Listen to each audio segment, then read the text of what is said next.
Woodward Sports, let's go! Woodward Sports, let's go. Woodward Sports, let's go. Woodward Sports, let's go.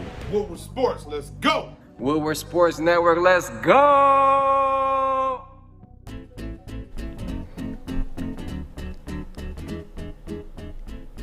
Good morning and welcome to the Morning Woodward Show. We might have to revisit that Chris Hansen on that intro, guys. Yeah, There were some headlines of him. We don't know entirely about that yet, but we'll revisit this one after the show. We got to introduce everybody. I am Joey, filling in for Stick, holding it down. He is up north at the cabin, having some good family time. With our boy Woody out there in the cabin, we got... Oh yeah, I'm Corey. You know, this is kind of weird. I'm not gonna say your name for you. Go ahead. You always do cool introductions for yourself. What up, though? It's Corey, and my neck hurts. Whatever. All right. What do you want me to say? I'll give you a massage. Nah, you'll be good. To my left, you're right. I'll get Chris Hansen to give you a massage. How about that? Hey, we don't know details yet. I know. No, I know. yeah, well, I'm not Chris Hansen, and Yeah, I'm what- definitely not filling in for Stick. I'm filling in for Joey. This is weird. So I'm filling in for Stick, and then you're filling in for me. Yeah. And then, of Nobody's course, we got Fish in the Fish Bowl. We got our boy Jeff holding it down on social media. So comment, say what up to him. And, you know, at 9 o'clock, we're going to be giving away $25,000 with our 25K kick for crypto. And, of course, Alex holding it down in the producer booth. And, man, it was a crazy day for sports yesterday. When you wake up and you see Brooke Lopez as the top story, that right there, guys, was surprising to wake up to. I mean, yeah, surprising because Brooke Lopez has never been the top story in ever in sports. Never. So I mean, to wake up, it wasn't. First off, yeah, you got to wake up and see it because let's be real. That was a hard game to watch. That was a Horrible game. hard game to watch. You know I what? don't even want to start off the show with that. That's coming up How at was it a hard game 9:15. to watch? One, they hit the over on the points.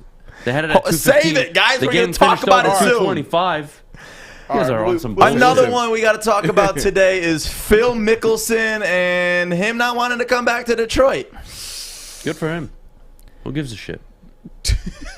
But we're starting off the show talking about the Detroit Lions being ranked 31st in the NFL, guys. Okay. I'm not surprised. They should be. 31st. At least we're not 32nd. As they should be. Guys, this is a roster that is in a rebuild phase. All right. Your current quarterback, I'll tell you how much a proper GM and a proper head coach believed in him. They traded him and 2 second-round picks to move off from him. That's like giving your wife in a divorce 80% because you just want to get rid of her. What are we doing? Why are we so excited? Guys, calm down. The team's in a rebuild phase. Brad Holmes doing a great job so far. Dan Campbell, great culture. Everything's looking smooth. Stop drinking too much Kool-Aid and understand the team just isn't good. It's okay. It's going to hopefully be good with the current steps they're taking. But they are the 31st ranked roster in the NFL. This is just the reality. The wide receiving core is second or third worst easily.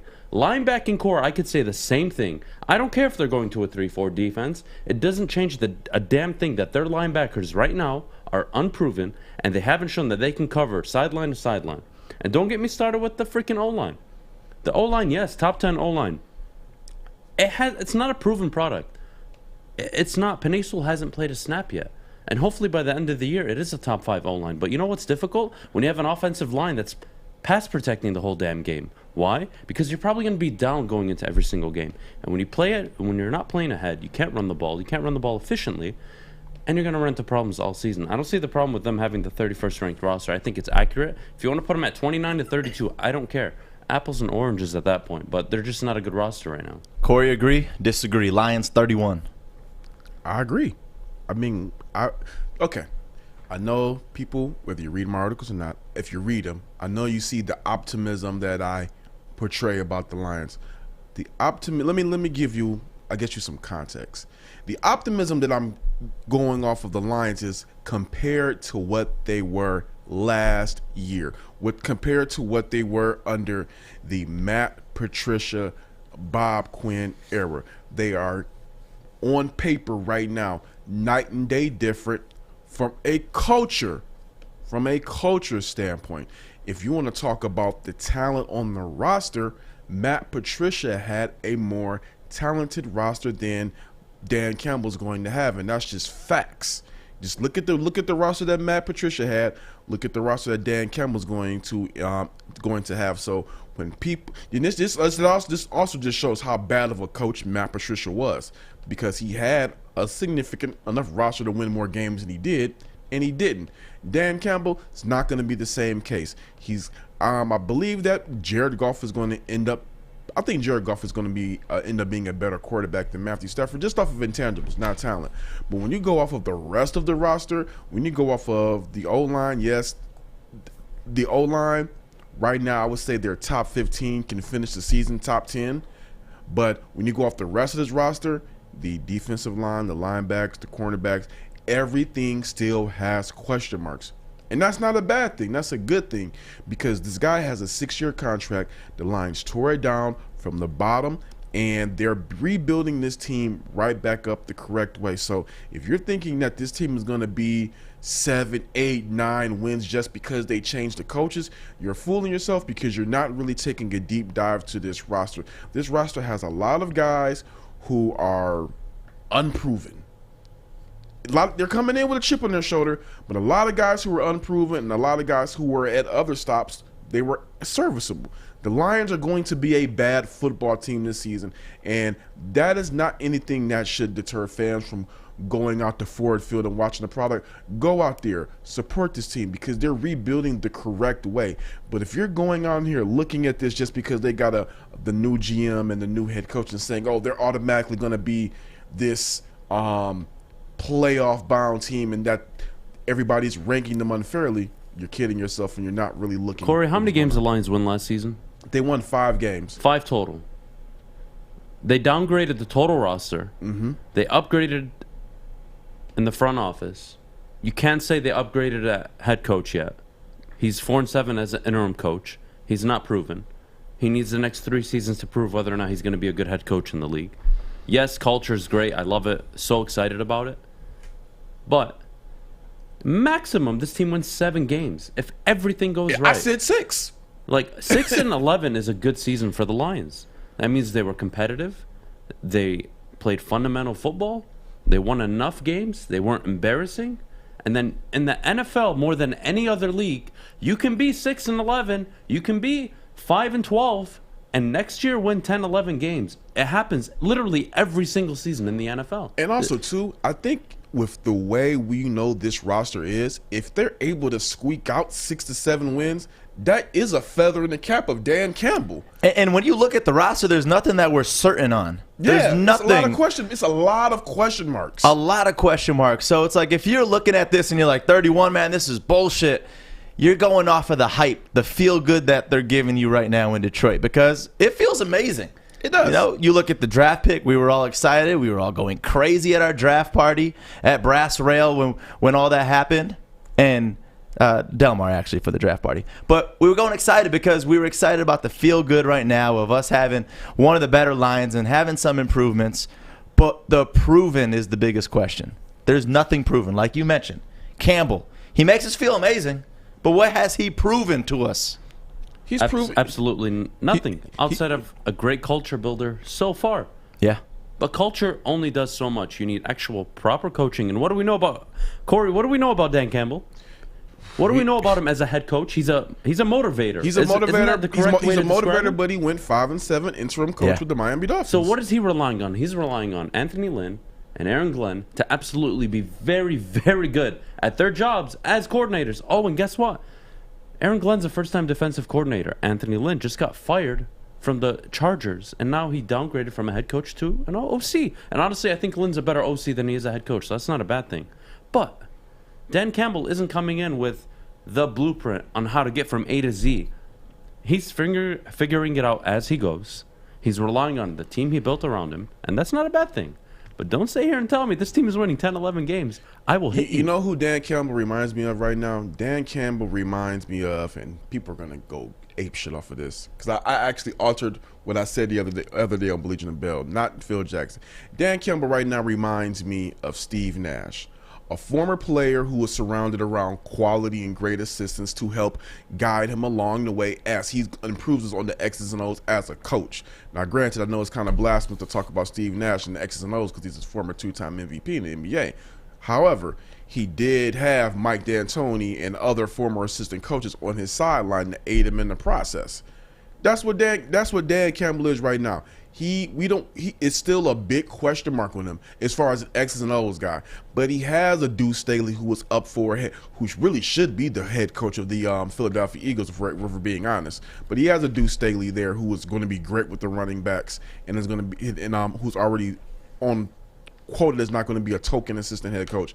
You have Anthony Lynn, who when he is an offensive coordinator, he has top running back units. You have Aubrey Pleasant, who is well known for his work with defensive back. Same thing with Aaron Glenn. So it's a lot.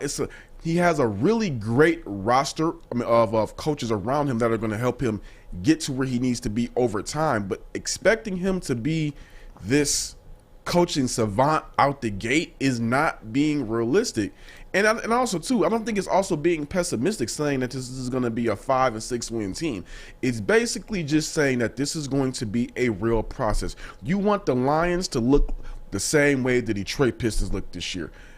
They're going to be a bad team, but you want them to be competitive and show that they're not just trotting out there not playing hard. Set your expectations. If you want to set up Dan Campbell year one with this organization and this franchise's history, with this roster, for him to win 8, 9, or 10 games, you're setting him up for failure. If you come out and you tell him, hey, Dan, year one, I want to see 5 to 6 wins. I want to see fundamental football. I want to see improvement from our players. I want to see development. Cool. Year two, it's got to be 8, 9, 10 wins. Yeah. Year three, you better be competing for the damn division. If you're not, I don't know what to tell you. Those expectations aren't held that high. Yeah, they are. Have you read the chat? Have you read like every Lions fan blog? Everybody's expecting Dan Campbell to just show up here and magically turn this team with a worse quarterback, with a worse wide receiving core, with a worse linebacking core, with a worse safety core. Like, no, it's not logical. Look, you can support the team all you want. They're not going to be great this year. So how about you just sit down and enjoy watching them develop, and hopefully by year two, you see actual signs of a good football team, and probably by year three is when this team should be a very good football team. I just don't want Dan Campbell to actually have done a great job this upcoming season with them being a 5 or 6 win team. I don't want them to have done a great job and we see the real improvements, but people are ready to run him out of town because he fell short of their 8, 9, 10 win expectation. Thank you. You set up Dan Campbell for a 10-win, 9-win season, year one. You're going to hate him by the end of the season, I promise you. And Charles McClain in the Facebook chat, Lions are going 4-2 in the division. You need to get drug tested. Are you serious? I mean, hold up. We don't know about Aaron Rodgers as of now. We don't know about Jared That could be Goff. 2 wins right there. The Lions haven't won their last 7 games against the Vikings. They've gotten their ass kicked by the Bears multiple times in the last 3 seasons. The Bears actually upgraded at quarterback. They're going to have Redhead probably for the first time we play him. Justin Fields showing up probably the second time. Yep. God knows how that's going to work out. And we all think the world of Justin Fields as a character, so he's going to be a leader. He reminds me a lot of Dak Prescott. So I don't want to hear that shit. With Jordan Love, the Packers have a way better roster and a way better head coach, proven head coach. Like, what are we doing here? Why are you setting the expectation? It just doesn't make any sense. Only one I'm out on is Jordan Love because I think he's. I'm out on it. I think Joey starting for Green Bay could beat the Lions with that goddamn roster. Yeah, with the weapons they have, Devontae Adams and all. But 4-2 is not unrealistic. It's very unrealistic. The Lions. I'm not going to say very unrealistic. A good divisional year would be the Lions going 2-2. At best, splitting every single game with the Vikings, the Bears, and the Packers. But you would be very fortunate to do so, which I don't see happening. Like, guys, cool down. Like, you have a GM now who actually knows what he's doing.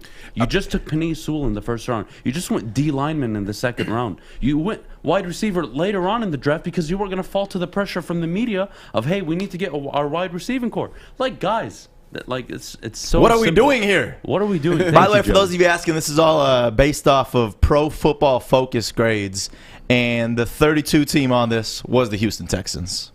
Oh, everybody asking. I mean, they're in a way worse position. They've got Chris Hansen at quarterback. We don't know yet what's going to happen there.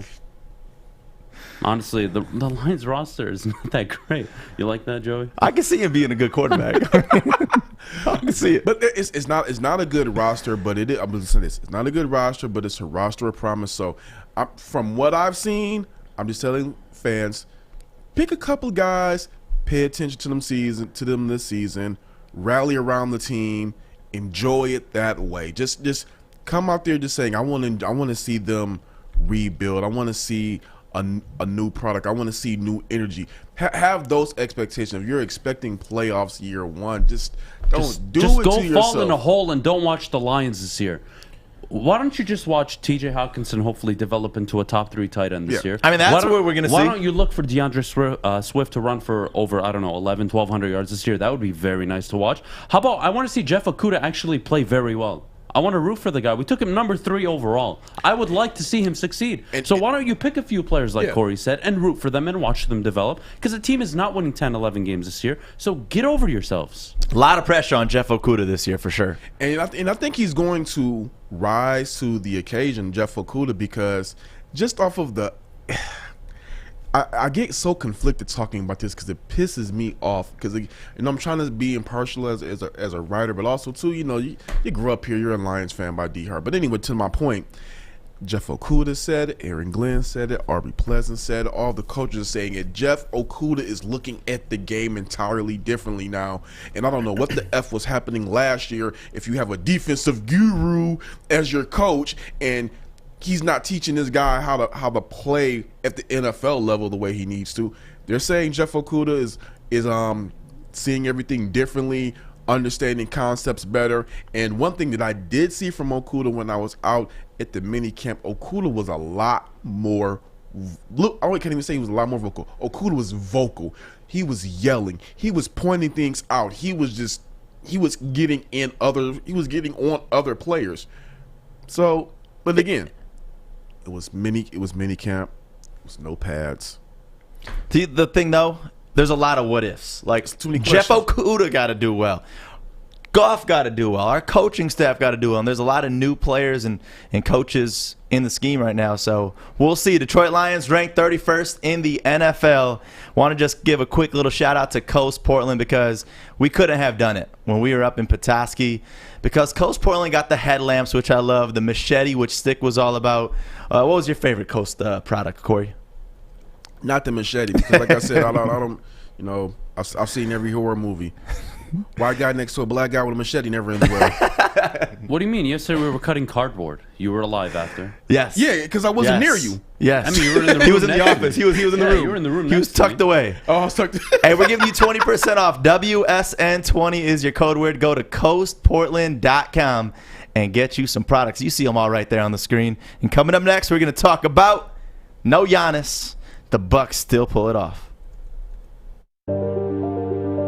I'm looking to bring on another HVAC tech right now. We are recruiting 5 to 10 techs a month. We're looking to grow and expand. Every new tech we hire is from Northwestern Tech. The hands-on training is fantastic. They're always my first call. We love hiring Northwestern Tech grads. They come out trained and ready to work. Our program is only 10.5 months, and our next classes are starting soon. So why wait? I'm looking to hire Hire a graduate of Northwestern Tech. Northwestern Tech. Northwestern Tech. Northwestern Tech.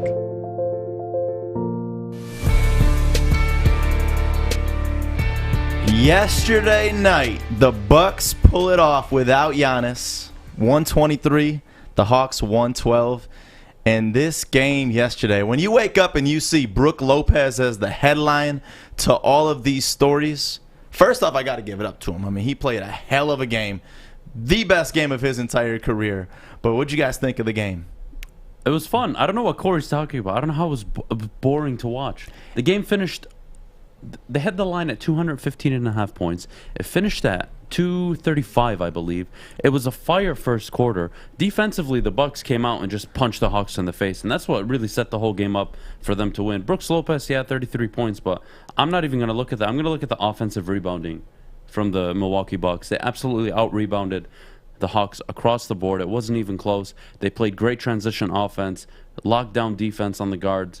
John Collins was basically irrelevant yesterday. Clint Capella, we don't have to talk about what happened with him. But when Corey says boring, I'm talking you about can't this. deny it's not a boring ass game. How was when it a there's- boring ass game? It was a great game. I Yeah, enjoyed but it. there's no I'm Giannis. talking about it being devoid of stars. I mean, if you want to talk about this from a pure watching, It was a great game because the stars weren't Yeah, there. if you don't talk about from a if from a Trae pure- Young was there and Look at Giannis this wasn't, guy. that would have been a boring game. But Look at because this both guy. stars are out, it was a great game to watch. And hopefully both stars are back for Game 6. I don't know. Yeah, We'll see. because I mean, is I don't want to see a Hawks or a Bucks team advance to the NBA Finals without the main guys playing, because that's just a layup for the Suns. It's going to be the craziest thing I say. But are the Bucks better without Giannis? No. As No, a team. No, Chris Middleton. As a team. No. because you don't know when Chris Middleton is going to go Casper. Yeah, you do. Yeah, you do. It's game 1. You're going to get Chris Middleton consistent. I always say this in our group chats. Chris Middleton is consistently inconsistent. So you can rely on him game 1. You know game 2 is not showing up, so just throw that away. throw it Game away. 3, you know he's coming out firing. Game 4, he's going to be asleep. Game 5, he's going to come out. And I know next game against the Hawks, he'll probably go 7 for 28 from the field. I'm not like, this is Chris Middleton. It's so easy to figure it out. Drew Holiday is the one who actually played the role of Giannis. He was penetrating and dishing it out. That's what really helped them, and that's what they missed in game 4 from Giannis. In the second half, when he went out, you had nobody to penetrate and pass out to the point. Like, what are we doing? But thing is, Drew Holiday getting ball. I'm wondering, is it him and Chris as a combination is that bad, or just all three of them as All a trio? three. Three of them, or is it, or just they don't work well as a unit? Because I mean, I've never seen Drew Holiday play. I don't want to say badly, but I've never seen him play as inconsistent as he's played until he became on the Milwaukee Bucks. Well, because the Bucks don't have a clear 2, and it's between Drew and Chris Middleton, and I think Middleton's a 3. He's not a 2. And the problem with Middleton is he's not running around getting the ball in and taking jump shots in rhythm. It's you're passing him the ball and you're just moving, and then he's going to go to the baseline and he's going to just hit a fadeaway shot or attempt some really stupid step back. Like, it's the most inconsistent way of playing basketball, which is why he's so inconsistent. He takes shooter shots all the time. He's not driving to the hole. He's not penetrating. He's not making space for his teammates. And that's probably why when Giannis is on the floor, that those three struggle together. But with Giannis off the floor, yesterday there was more space for Drew Holiday. He could penetrate, dish out to Brook Lopez for a 3, dish out to Portis, dish out to even Middleton. Like, it was fun to watch. That's why, honestly, when I'm watching this game, I feel like without Giannis, this team at least has that ability to do what they want, full control. I don't think so. Because with Giannis, like, honestly, Giannis, the way he's been playing in this playoffs especially, he's not showing that leadership. How? Giannis has been the He's most... scoring. He's outside scoring. of Chris Paul... No, outside of Chris Paul, Giannis has been the most dominant one this entire... and most consistent one this entire postseason. He's a walking KD. 30. You're getting 30 out of him minimally. He doesn't even have to try. He's getting you 30. He's grabbing you 15 boards. And if his teammates actually make the shots that he's giving them open shots for when he penetrates, he would basically average almost a triple-double. He's getting about 6 assists for the whole postseason. Giannis has been the most consistent, one of the most consistent players this entire postseason. They need him. They're not going to beat the Suns. They're not even going to get out of the series with the Hawks if Trae Young is back and they don't have Giannis. I'm talking as far as a leader, though. As far as the leader. When you see all of the players stepping up with him off the court the way that they did yesterday, it makes me realize that with him out there on the court, he's not spreading the love like he should be. I think they stepped up yesterday because it was no damn Trae Young, so they were able to kind of play carefree. I mean, if you know you ain't got that badass mofo over there, all right, you're able to kind of relax and just get into your rhythm. But I bet you next game, if Giannis is out and Trae Young is back playing healthy, you're gonna see a different Bucks team. You're gonna see a Bucks team that's gonna be like, oh shit, Debo back. Look, if Trae Young's out on the court, that really changes everything for the Bucks. And that's a big if Giannis isn't there. Yeah. So when Giannis isn't there and Trae Young's on the court, you're getting 40 and 10 basically from Trae Young. Good luck trying to beat the Hawks team. They function through Trae Young the same way the Bucks operate and function through Giannis. Giannis's dribble penetration, his ability to get teams into foul trouble, get to the free throw line. Yes, he's not the best free throw shooter, but that's not what's important. He misses the free throws and still puts up 34, 35 a game. So, no, I totally disagree. Giannis is their one, their alpha, their leader. It's not even close. They wouldn't be where they are without him. Rest of the series, you think Bucks pulling it off, or you think the Hawks have a chance to save this one? It depends, because if I think Trae Young is closer to coming back than Giannis is. And if, Giannis was on the court though. I mean, he was standing the entire game. Yeah, but again, it's that knee issue, and I believe both of them may be back. Believe both of them may be back for Game 6. But if either one of them are out, if both of them, okay, it's so many factors going into this because it's really a battle of attrition right now. So if both of them are out, then yes, you can pretty much expect the Bucks to. I expect the Bucks to close it out in Game 6. If Trae Young comes back and Giannis is out, then I expect the Hawks to take Game 6. If both of them are back, I expect the Bucks to win. It really depends on it all depends on the stars, because if one star comes back and the other one is out, the team who gets their star back, they're winning. I mean, if you want to take no stars into consideration, let's just say Trae Young and Giannis are out for Game 6. Bucks have a chance to close in Atlanta. Like they should be the favorite going into that game with no stars on the table. But honestly, going into Atlanta, Trae Young's playing that game. There's no chance in hell he's missing that game at home. They're gonna probably force a Game 7, and that's probably when you'll see Giannis. Although that worries me because you haven't played in. It'll have been 2 games since you played. You're not sure how your knee's gonna perform, and you're going into a Game 7 at home with a team that just won. I don't know. It's a difficult series to call, but I think what we can say is the Suns are the healthiest team left in the playoffs, and they're the most complete team. So it's going to be tough for either the Hawks or the Bucks really to match up with the Suns if they can't keep their stars healthy. Yeah, it was just overall interesting game watching. Like in the beginning when the Bucks just came out blazing, I was like, this is not what was the line for the game yesterday? The Bucks were 2.5 point favorites, and I believe the over-under was set at 215.5. That's crazy. It was meant to be a close game. Yeah. Definitely wasn't. Oh, this is my favorite part, though. Did you guys see this during a timeout? This Bucks fan? That's my... If I looked that sexy, though, I'd be doing that every single game. Hero. Oh, my gosh. Dang. That's my hero. Hey, no. You can't try to pull that Bucks in 6 now. Well, one thing I do want to say is for a hyperextended knee, the normal turnaround time is 10 to 14 days. We're not even in a full week of we're not even in a full week of Giannis being out. So if regardless of how this series is going, Giannis is the future of the franchise. I would not jeopardize him risking a more serious injury moving forward. If Chris Middleton is the number 2 on that team, or Drew Holiday is the number 2, whoever's the number 2, one of those guys are going to have to step up and be the number 1 while the 2-time MVP is out. And if they can somehow, first off, the Bucks need to close out tomorrow regardless, because if they close out tomorrow, then boom, finals don't start till next week. By the time the finals start next week, you may go into there with a healthier Giannis than you would be trying to rush him out there right now. And maybe he gets maybe he might miss Game 1 but be available to go Game 2. The finals start July 8th. That's 6 days from now. Giannis has 6 days on top of the 4 he's already been kind of healing since. So if the Bucks are able to pull it off in 6 or 7, it really doesn't matter if Giannis isn't playing. If they are able to make it, honestly, Giannis probably misses Game 1. Yep. Mail it, but you get Game 2. And Game 1 and 2 are going to be in Phoenix. They had a better regular season record.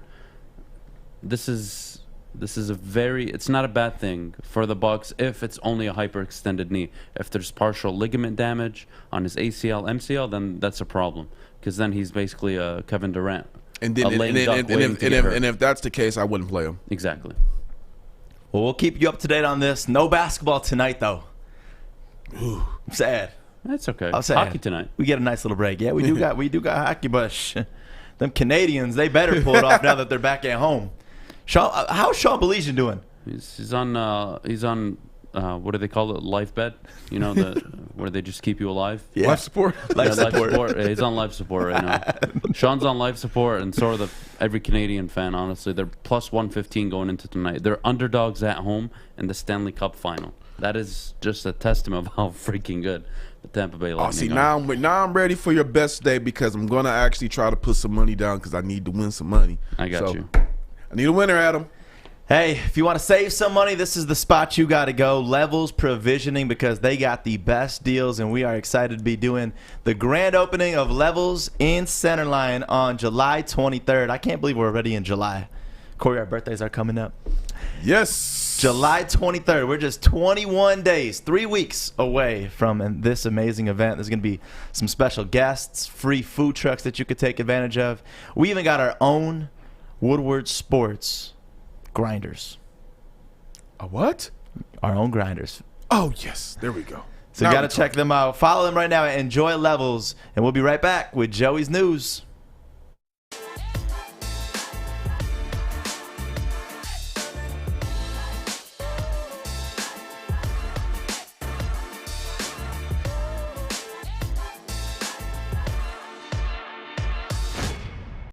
Good morning, everyone. Extra, extra, read all about it. Let's get into Joey's News. Let's go! All right, so we got to start off talking about Phil Mickelson and how he no longer wants to return to Detroit. He currently is in the Rocket Mortgage and said, "I don't see me coming back to Rocket Mortgage Classic." All thanks to one dumbass reporter. So we got to talk about this real quick, guys, because it honestly bothers me how you could be a professional golfer, and don't get me wrong, it's messed up with this guy coming after Phil after 20 years or so, but it's messed up that he's going to do this to the entire city of Detroit over one journalist. Yeah, it sucks, but I get Phil's point. Rocket Mortgage Classic, just recently new. They're trying to build it up. Phil comes here. He's doing work, raising money for charity. He's doing all of these things.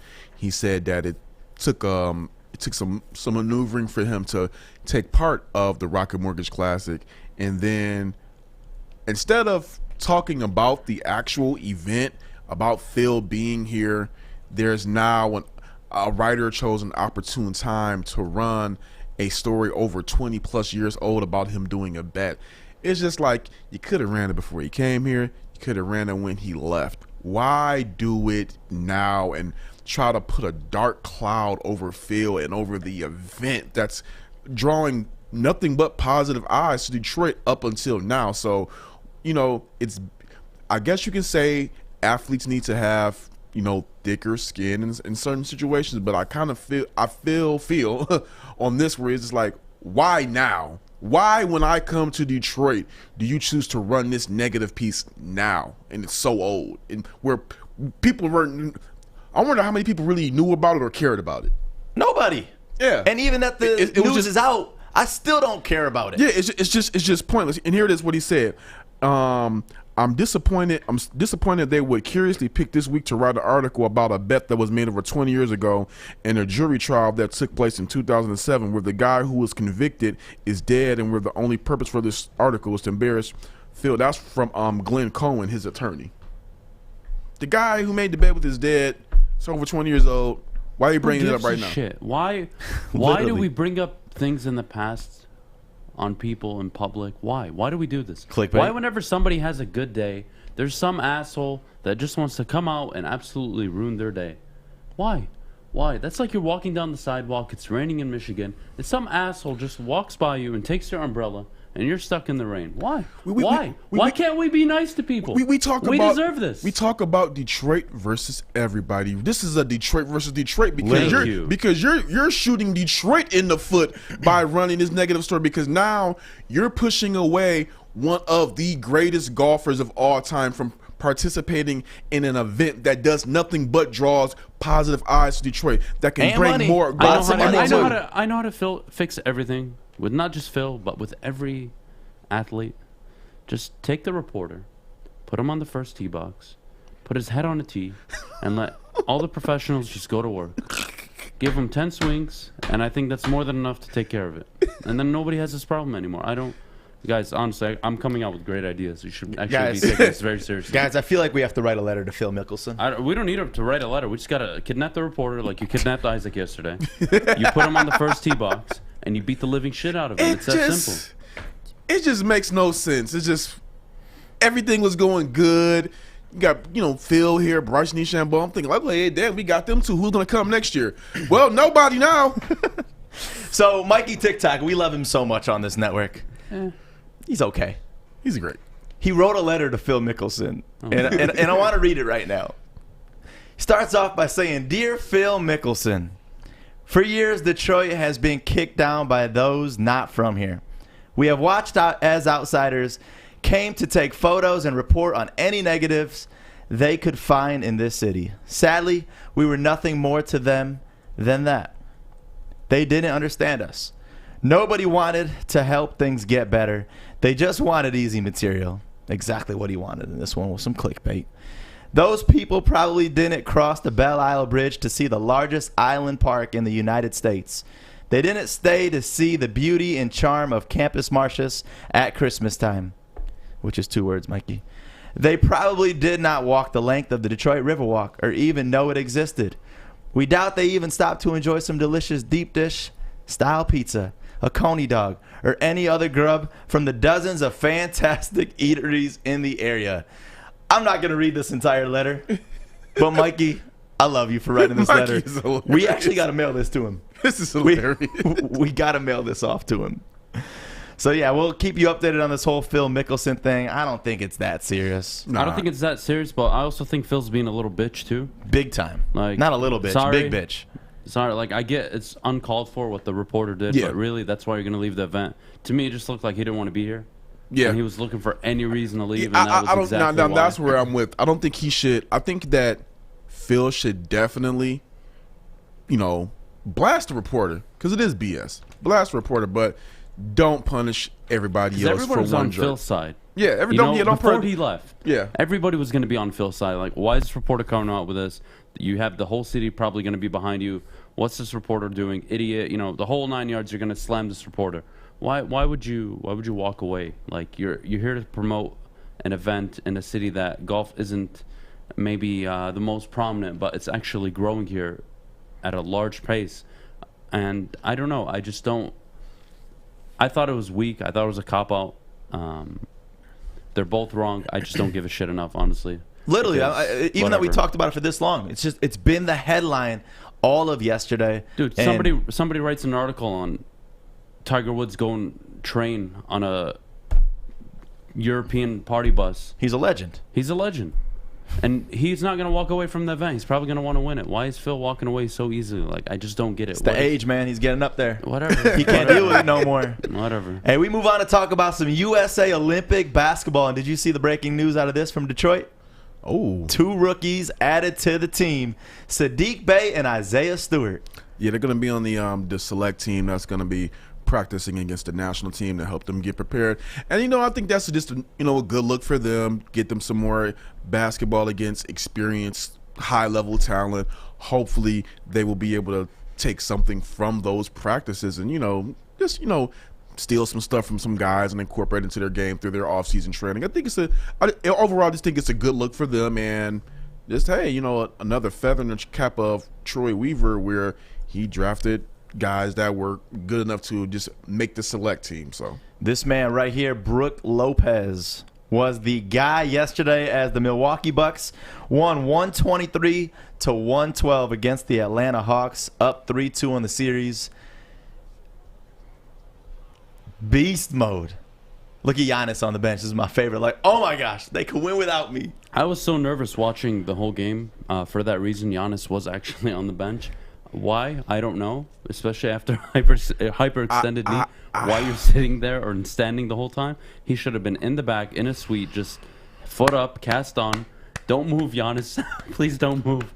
Standing there celebrating. All it took was one person hitting his leg, and you set him back another move. I agree 100%.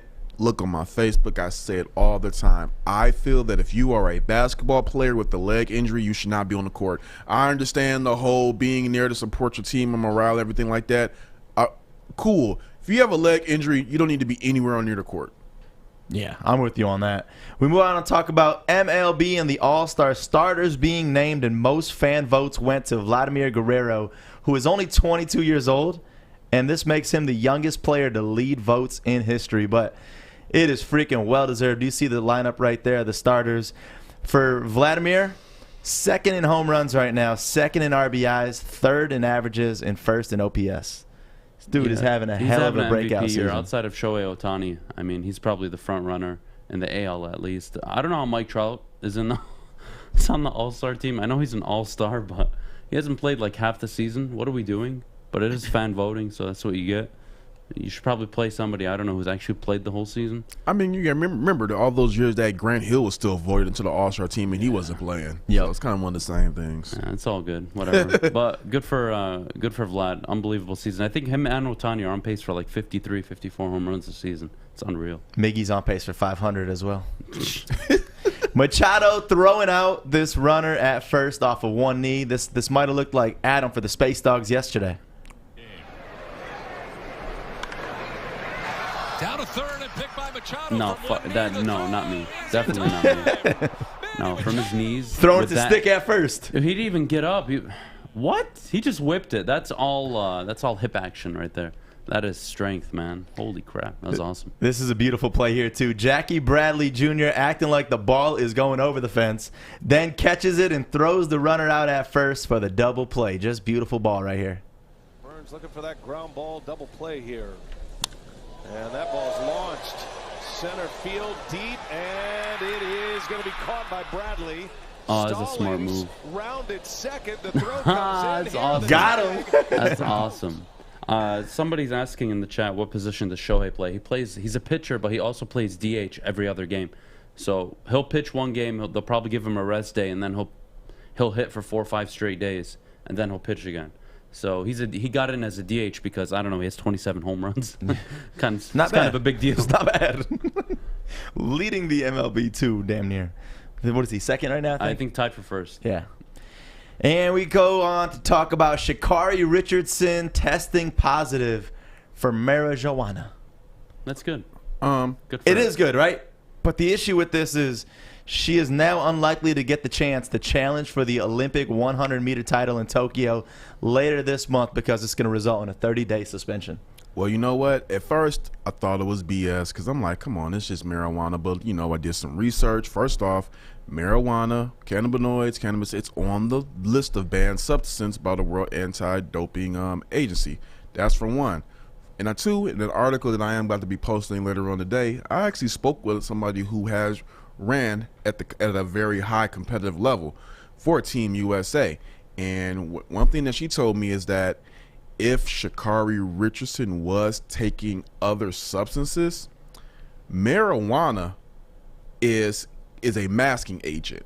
So it can, if she was doing something else, marijuana could be used as a masking agent to cover up everything else that she was doing. So it's bigger, and it's bigger than just smoking some weed. Marijuana is considered a PED in the track and field community. Good, as it should be. I mean, I think you just hit it on the nail. That's exactly why it should be. So 30-day ban, as unfortunate as it is, you're so close to fulfilling your dream, but you shouldn't be an idiot either. So make better decisions.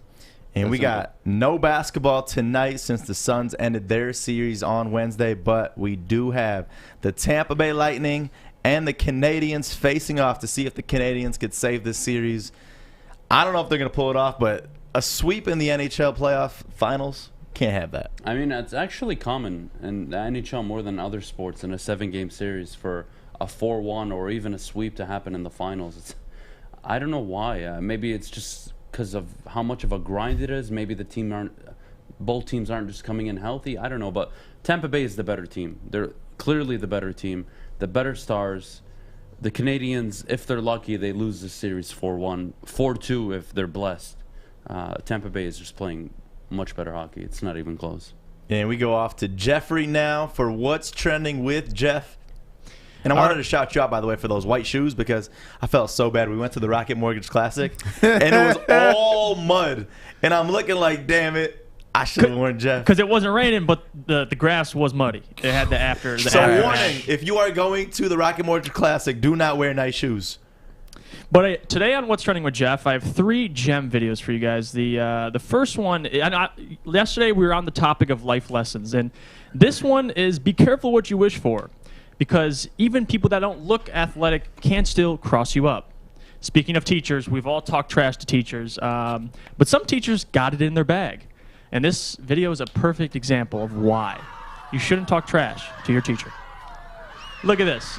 Guy, he got 1v1 with the wrong teacher. In the whole student section. Can you play that one more time, Alex? I want to see this just fold down because the entire video is just hilarious. It starts off with a friendly 1v1, probably some trash talking, and the kid gets sat down. See, here we go. All right, they're going, and does the splits in front of all of his friends. And that's just iconic. And the second video is, honestly, the Lions should take some notes after Oklahoma State, because Texas was kicking, this is years ago, kicking a field goal, and Oklahoma State puts the yellow lines on their video board. And if we can do this for the Lions, I think we can manage to clear about over 6 wins, like Adam's saying. Check this video out. Look at this. The yellow lines on the screen, and he still makes it. But wow, isn't that that's smart? I didn't really think about that. Just completely mess with the kicker's head. That's smart as hell. We can do that on field goals. We can do that on everything. Just pop it up there. Anytime I see Oklahoma State, I always think of Cade Cunningham, baby. Yeah, I'm like, look at they got Cade. They have this design. I mean, they're way ahead of the game. Is that you're allowed to do it like that? People are saying it should be cheating, which makes perfect sense. Yeah, they probably got fined. It should be cheating, but hey, if you get the win, you get the win. All right. How's that cheating though? I don't know. Is there a rule saying you cannot abuse the board and make it I don't know. It's just decoration. It just so happened to be lines that lined up at the same area. And if the kicker gets distracted, he gets distracted. So it's not their fault. But the next video, okay, Fish might have heard of this. It's a European based sport. It is in America, but it's World Chase Tag. And here at Woodward Sports, we cover sports, but this is a new sport that I just found out about. Like actual tag? Very competitive tag. They have an arena set up. They have the guy who tags. They have a game show on it. It's like actual tag? Yeah, they have a game show. I think it's hosted by The Rock. They have a game show on this. Maybe Aaron Rodgers will go on to host that at some point in his career. Hell no.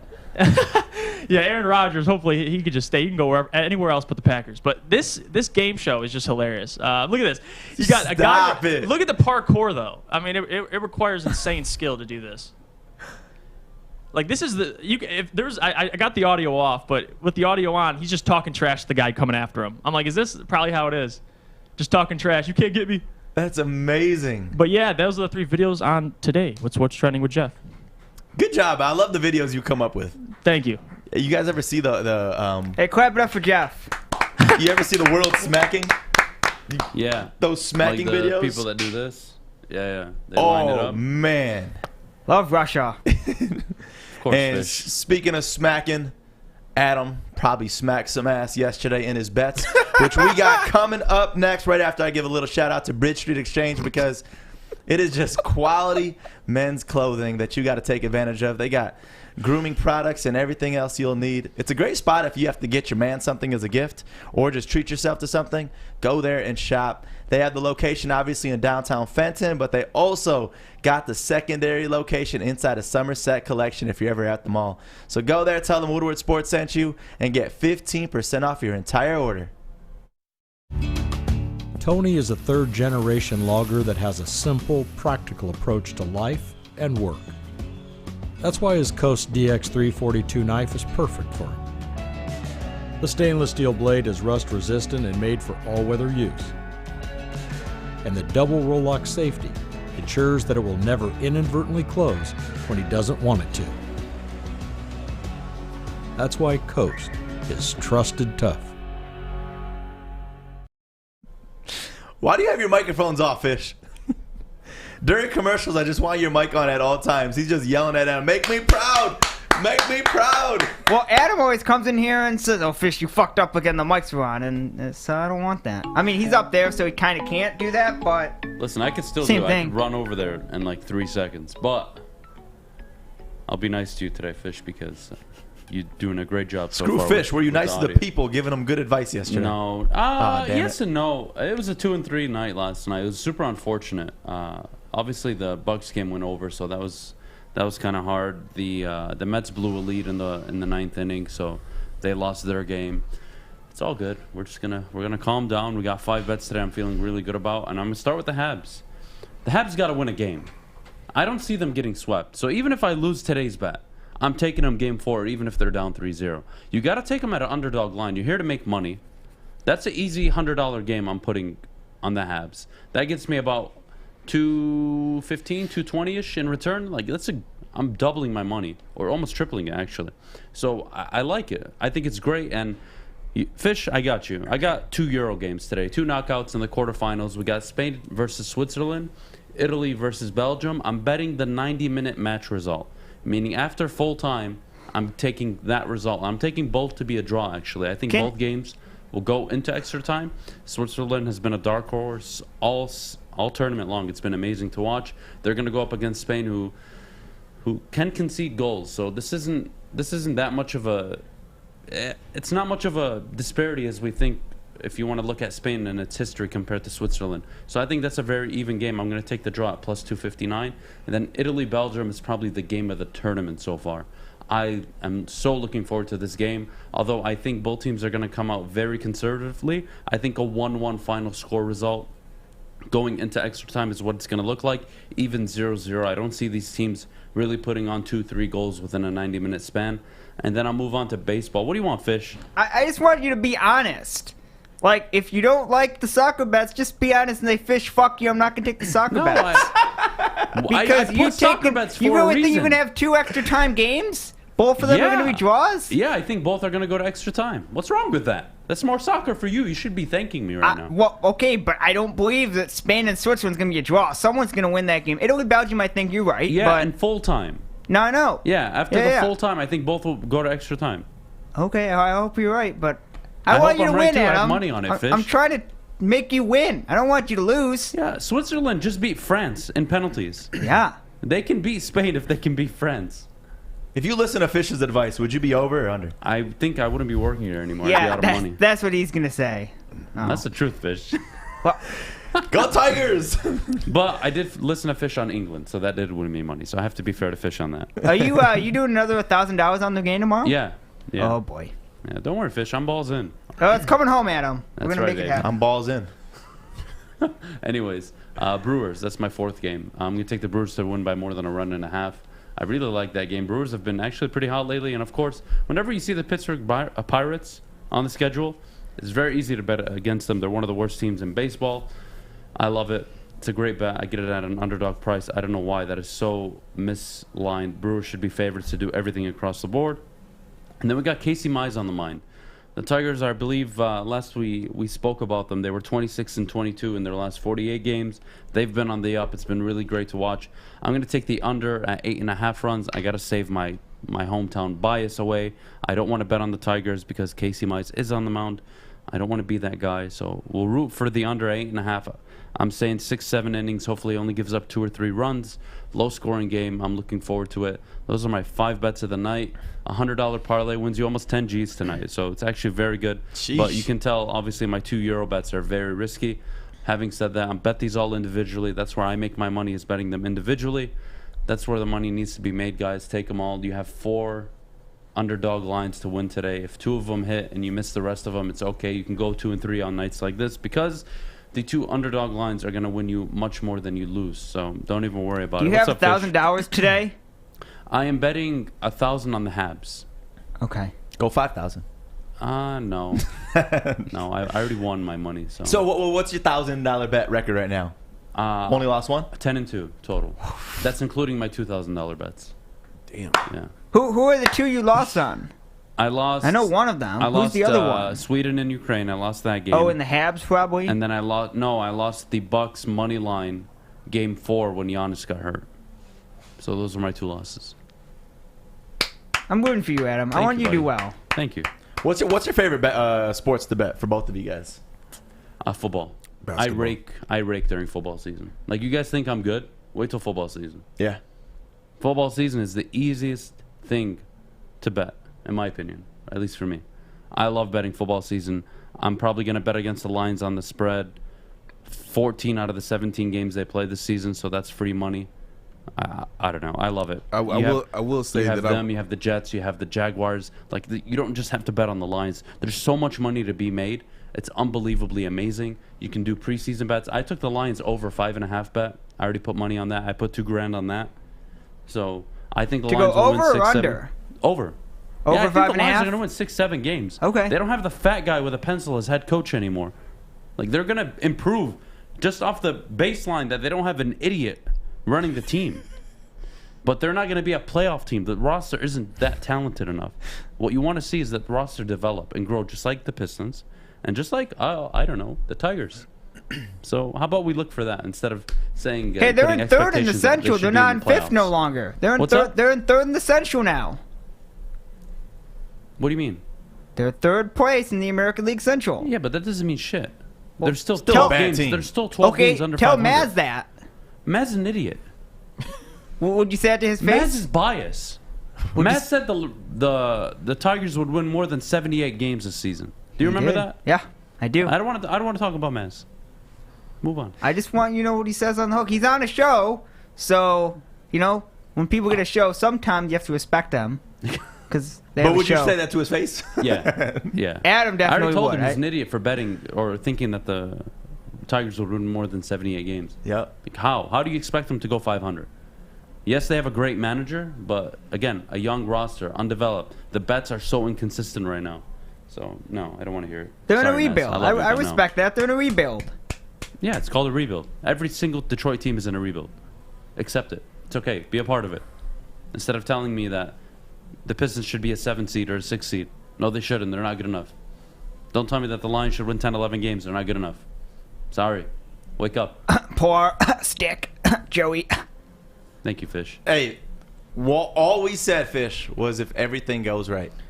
There's a lot of things that got to go right. No. But there's a Even chance. if everything goes right, the team isn't talented enough. I don't think in our division we're going to be as bad as you're saying. I think there's We a have one of lot the hardest of divisions in potential. the You don't NFL. predict We games do, like that. We do, but there's also a lot And of... we have people in the goddamn chat saying the Lions will go 4-2 in one of the hardest divisions. So the Lions are going to go 15-2 then if everything Yeah, goes if you right. listen to Art, That's the not Lions how are you going predict 15-2. games. Hey. They'll go 17-0 if everything goes Art right. had a That's not how point you with that predict 15 games. and 2.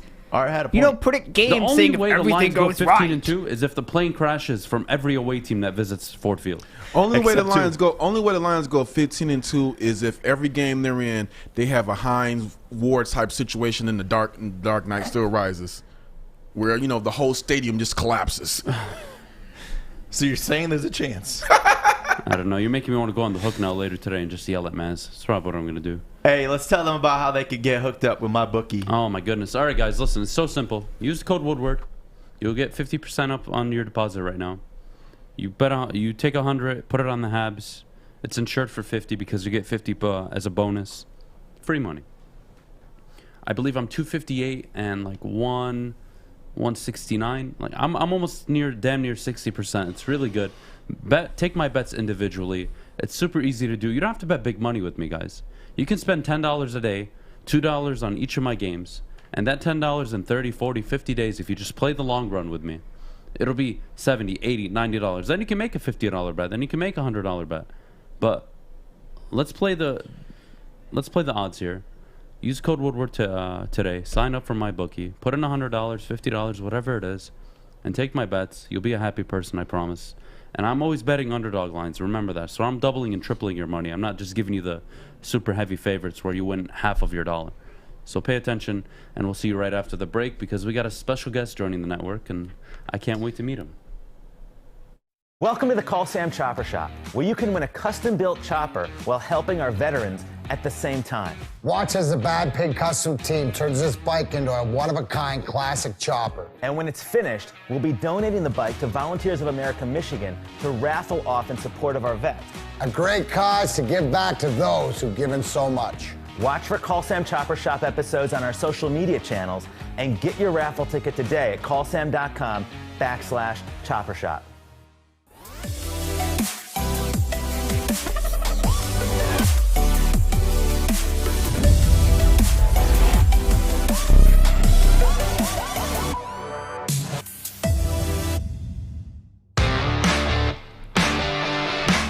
Welcome back to the Morning Woodward Show.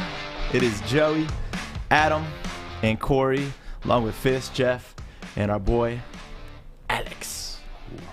Hey, without Stick here, man, we've been flowing, huh? I'm jealous of Stick, though, right now. Up at the cabin. I'm not. Enjoying the night. Why are you not? No, why? Why? He deserves a nice Must be little nice break. to take Friday off. I'll be fine. We're all here. Yeah, I'm with Fish. His first day off, Fish. Let him be. No, I'm happy he's out. But, just saying, must be nice. Oh, you're happy he's gone? No, I'm not happy. I'm happy for him. Oh, no, to you said it. You said it. You said it. And Stick is I'm watching happy right now. he's You on heard it, Stick. vacation. He's on vacation. He deserves a week off. He deserves some alone time. You're cleaning it up now. Blowing the You're phone. cleaning it up now. Fish not happy that Stick is That's on record. Fish is happy Stick is not here. But hey, we got to get you qualified right You now. guys are like the Detroit News, blowing Shut everything the out hell of up, proportion. Fish. He's trying to qualify people to win 25 G's. What's wrong with you? They Are you weren't going to give him talking. 25 Get your G's? shit together. What's wrong with you? Someone turn his mic off. I will. Woodward Sports 25K kick for crypto. All you got to do is kick a football in the bed of our beautiful Zot Jeep Gladiator, and you're going to be winning $25,000. So to qualify right now, we want you to comment. What should they comment, Fish? You let them know what they got to comment. Stick is on vacation. Just type in Stick. Sure, Stick is Type on in Stick vacation. on the chat. Stick. Just type in Stick. Go ahead.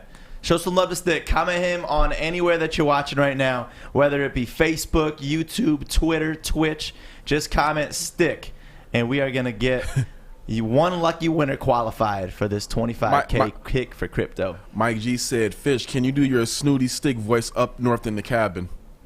Okay. I'm up north in the cabin, just chilling with the birds, and there's my dog Woody, who's enjoying time. It's just nice to be out here. I got the Morning Woodward show on my computer, and I have my phone on. At least say on the app, man. On the app. We next level. We got our own app. On the app. I'm watching on the app. The next level app, by the way, which you guys can't have, only for me. Built this app by myself in 72 seconds. Just nice, chilling out. Okay. Fish. I'm out here. Okay, Fish. Good job, That's Fish. what Stick's doing. Good job, Fish. He's probably on the lake. Hey, my favorite thing is Lakes, Michigan, 4th of July weekend. That is the biggest thing. So I want to know what your guys' weekend plans are. Watch the Rocket Mortgage Classic, which I'm super excited about. Are you going any of the days, Adam? I'm we're going tomorrow. I think I'm going tomorrow and Sunday. I might be there for both days. I don't know yet, but we'll see. Get us caught up to speed, by the way. Obviously, yesterday was day one. Yeah. So right now, Davis Thompson 9 unders ahead of everybody. He tees off at 150. But honestly, in the top 20, 15, you have really good golfers. You have Jason Day. You have Kevin Kinsler. You have Troy Merritt. You have Matthew Wolff. I mean, there's a lot of players, and honestly, I think the dark horse and probably my bet to win it after Gary Woodland would be Matthew Wolff. Weird swing, I love it, it's fun. But Alex was there yesterday, actually, producer Alex. So, how was it, and what do you think so far of the leaderboard? It was good. It was a lot of fun, although it kind of sucked that we had the 2 or 3 hour rain delay. But no, it was good. I feel like there's a lot of kind of young names up at the top of the leaderboard, maybe not as well known players. I watched Bryson a little bit. He didn't look great. I don't know, he finished at maybe a couple under, but he didn't do anything that great. A lot of the bigger names, not that they shot bad, but they're, a couple under, and the scores are going to be, super high at DGC. So Matsuyama, your Masters champion, we saw him completely chunk a wedge. He 4-putted his 17th hole. So yeah, it's kind of exciting that there's a lot of players near the top of the leaderboard that are a little bit newer. Are you a Phil Mickelson fan? Yeah, I like him. I don't. Even after yesterday? Yeah, I still like hilarious. him. I mean, I don't know. I get where he's coming from, but I don't think he should completely back out of the tournament because of it. Yeah, I mean, listen, to say you're not going to go to a city because of a reporter, that makes no sense whatsoever. This asshole reporter does not represent Detroit. I don't even know who the hell he is. Apparently someone from, Detroit News or something. Could care less about this dude. Many people said Phil Mickelson's two-sided. Well, many/30 people. Well, he does have that character. That's kind of true, but it doesn't matter. Phil Mickelson's a funny dude when he wants to be. Hey, kid, here's a golf ball. He's hilarious in the Capital One tournaments and the match give plays that that he kid a golf does. ball, So prick. Listen, hit this Phil ball was banging awesome, out of the man. course. Phil was awesome with the kids, though. I saw it firsthand. He was at the golfing range at Detroit Golf Club, and the kids were all walking up to him. He was super awesome, giving them all the time in the day, and good dude. But just with everything that unfolded with this, it makes no sense to say you're not going to come back to a city because of one reporter. But Corey, what you got going on this weekend? I know you got some family events, and this is the first time since COVID hit. They canceled. No way. What? They pushed it back to the end of the month. I called my aunt yesterday to get all the details, and they said, hey, we're actually going to push it back towards the end of the month. So what I'm going to be doing this weekend, I'm going to be relaxing, I'm going to be decluttering, and I'm going to be organizing and preparing for, I guess, a great birthday week next week. Corey, I'm going to give you a bottle of 8 Mile. Oh, yes. Just to help you get through this weekend. Yeah, I need it. Let me start early. We got Derrick Walton from the former Michigan University basketball star coming in. He's actually having issues in the parking lot. They just started Birmingham parking, and the dude forgot his credit card. So, Jeff, could we help him with his parking, get situated? But I just wanted to give a shout-out to 8 Mile Vodka. We love these guys so much, and they are going to be a big part of everybody's weekend, and I suggest that you let them be a part of your weekend by going to Meijer, going to your local liquor store, and picking up a bottle, supporting this local Detroit company. It's born in Detroit, 8 Mile. Hey guys, I'm D-Mac. Hey guys, I'm Pilar. That was a little slow. All right. Hi, I'm D-Mac. I wasn't ready. I was doing this. Hi, I'm D-Mac. Hey, I'm Pilar. I'm Maz. You're lit. Hi, I'm D-Mac. I'm Pilar. I'm Maz. We suck. You suck. Catch us Monday to Friday, 3 to 5. Every day right here on The Hook. On Woodward Sports Network. Imagine watching Connor Poirier on this screen right here. Imagine Theater in Royal Oak. Watch it live with us, UFC 264. Purchase your tickets right now at ImagineEntertainment.com. Honestly, that's exactly what art looks like. If you ever meet Art in person, he's actually that short. See this cup on the table? He's shorter than that. I'm excited for this, though. Yeah, this is going to be fun to be at the Imagine Theaters for that event. It's going to be a good time. But we got to talk right now about some college, just NCAA being the headline of the news these last couple of days. And how are you guys feeling about it? Like yesterday on social media was kind of crazy seeing all of these athletes. And I did a post on my Instagram because I was getting pissed at seeing some of my local college athletes posting random little shout outs, and I'm messaging them, talking to them like, all right, what are you getting compensation wise out of this? Like $5 for a shout out and things like that. And I'm like, just because it's legal, do not be that person throwing away their brand over $5. Protect your brand. That's the biggest advice I got to these college athletes right now. Oh yeah, man. I mean, like, don't whore yourself out. I mean, if you want to do cameos and stuff like that, okay, cool. But don't sell yourself short. This is a opportune time for you to make some serious money and play at the collegiate level. Don't blow it. Don't sell yourself short. Don't be stupid, nah. You don't need money when you're in college. Chill the hell out. You're fine. Play ball, and you hopefully go to the pros. But if you play actual good ball in college, you know what that means? People actually want to sponsor you. So how about let your play do the talking first year. If you're a junior or senior, you're probably already established. That's fine. But if you're doing shout-outs for $5, I mean, you might as well work on the street corner.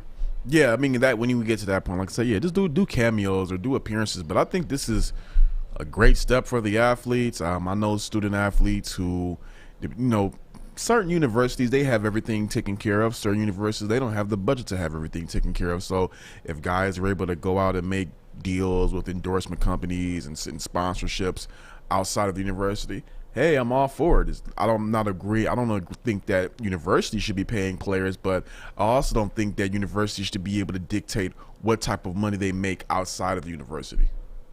Yeah, I mean, to be fair, look at all the players that have been affected by this. The whole Ohio State program, for starters. Reggie Bush, Terrell Pryor. You have Michael Vick. I mean, there's so many people, Johnny Manziel even. There's so many people that have been affected by this college rule. Now that it's changed, like, how do you revert back? And I think the question that we're going to ask for this topic is, out of every player that's ever played collegiately, which one do you think would have raked the most cash? Oh, man. During their prime? Well, you got Michael Vick, Tim Tebow, Manziel, hell, even Braylon Edwards, all these dudes. Even Mike Hart. Mike Hart was pretty damn good running back at Michigan. Think about Zion. Yeah, when Zion was popping off in the... Who would have capped the most cash and garnered the most sponsorships in their prime? Corey, you want to start? While they were in college? Yeah, while they were in college. Who could have gotten, like, Microsoft to give them $2 million just to do an appearance? I think Zion would have raked in some serious cash. Zion would have raked in some money. If you want to go to football, I think Reggie Bush would have got a serious bag. Trevor Lawrence could have got a bag. It's a few guys out there that could have made a serious buck in college. I mean, I'm trying to rake my head thinking of some other, but Zion easily, just night and day. I think Zion would have had an endorsement deal the moment he stepped on Duke's campus. And we got to welcome our special guest who is here in the building. Give it up, everybody, for Derrick Walton, former Michigan basketball star. What up, Derrick? What up, though? What up, though? Is the mic on? You got it on? Yeah. Welcome, man. So what's your thoughts? Yeah, we hear you. Okay, cool. What's your thoughts on everything happening right now? Obviously, you being a former college player who would have got some serious money back then, how do you feel about this whole change? Honestly, I'm just happy for him. Obviously, it's a long time coming. I'm interested to see how they work out the logistics, though, because this I wouldn't even say it create problems. It's a little more something to think about now. Like these guys are probably serious about making money. It's probably gonna be, like I said, I'm just interested to see how it goes. It's gonna be interesting to see because it is a new nuance, but it's obviously well overdue for sure. As a former collegiate player and at one of the biggest universities in the world, how do you think that's going to change, the compensation wise for somebody going to Michigan as opposed to somebody going to like my old school, Eastern Michigan, like as far as sponsorships and everything, like on that part, how much would that change? And on the follow up with that, how much of being able to get paid while playing at Michigan would have changed your life? Just to answer it twice, I think obviously it's going to affect how dudes think about long term. Like they're going to obviously think how could they brand coincide with their school's brand. So it's going to be a big shift. And then for a dude like me, I really wasn't thinking about it like that until I got out. But I'm pretty sure I would have made a nice few dollars in college. I would have made a nice little living. Do you think that would have do you think that being able to make these extra dollars while in college that helps them out with anything? Because I'm not a student. I've never been a student athlete, but how would that change some of these guys' lives at universities that don't have the amenities to take care of them in certain ways? Yeah, and that's the one part I think gonna be big because at some point it's not gonna be a level playing field. Like obviously with everything in life, there's some people who do certain things better. So obviously when you do certain things better, you reward them more. So that's the part I would love to see, just how they gonna break up. Like if they gonna give the guys who aren't as highly touted a flat stipend. I mean, it's two sides of this spectrum. That's why I think it's going to be interesting. It's not going to be fair at all. And that's what people need to realize. Yeah. It's like but what's fair though? What do you mean by fair? Well, hear me out. Yeah. I'll tell you there isn't fair, and that's what people need to understand. Mm-hmm. It's going to be the guys that are 3.5, 4-star, 5-star recruits that are going to be the ones getting sponsorships. Not the dude at Eastern, not the dude at CMU. Mm-hmm. Maybe the church gives somebody a sponsorship at those local levels, but it's not going to happen. You got to be a nationally recognized person to actually make serious dough. Could you make $100 a week doing an appearance at an oil change? Maybe. I don't know. But this really only benefits the higher tier student athletes, and that's just the reality. So I just don't want to hear people say this is a fair solution for all college athletes to get paid, because all college athletes, reality, aren't going to get paid from this. Only the ones that have an established brand and are coming out of high school as actual good recruits. That's how it's going to work, and that's just the reality. But that's fair to me. It is fair. No offense, people at Eastern Michigan University should not be making the amount of money that Derrick Walton and these stars at Michigan would be making. Not. But the NCAA shouldn't come out and say this is a solution to have a fair game across the board. It's not a fair game across the board. It's only really a fair game for D1 colleges. Anything really substandard, it does not count. I beg to differ. There's no way. There's no chance. We're in the world of building a brand. Ask a D1 athlete himself. Ask him right there. Yeah. What are your thoughts on that? What exactly? Is it? What's the big question? What's the question that you're trying to get to? This isn't a solve-all problem. Oh, no. Hell no. Mm-hmm. Only the ones, I'm telling you, only the top athletes at D1 schools are going to be looked at for serious sponsorships. And not even standard sponsorships from local restaurants.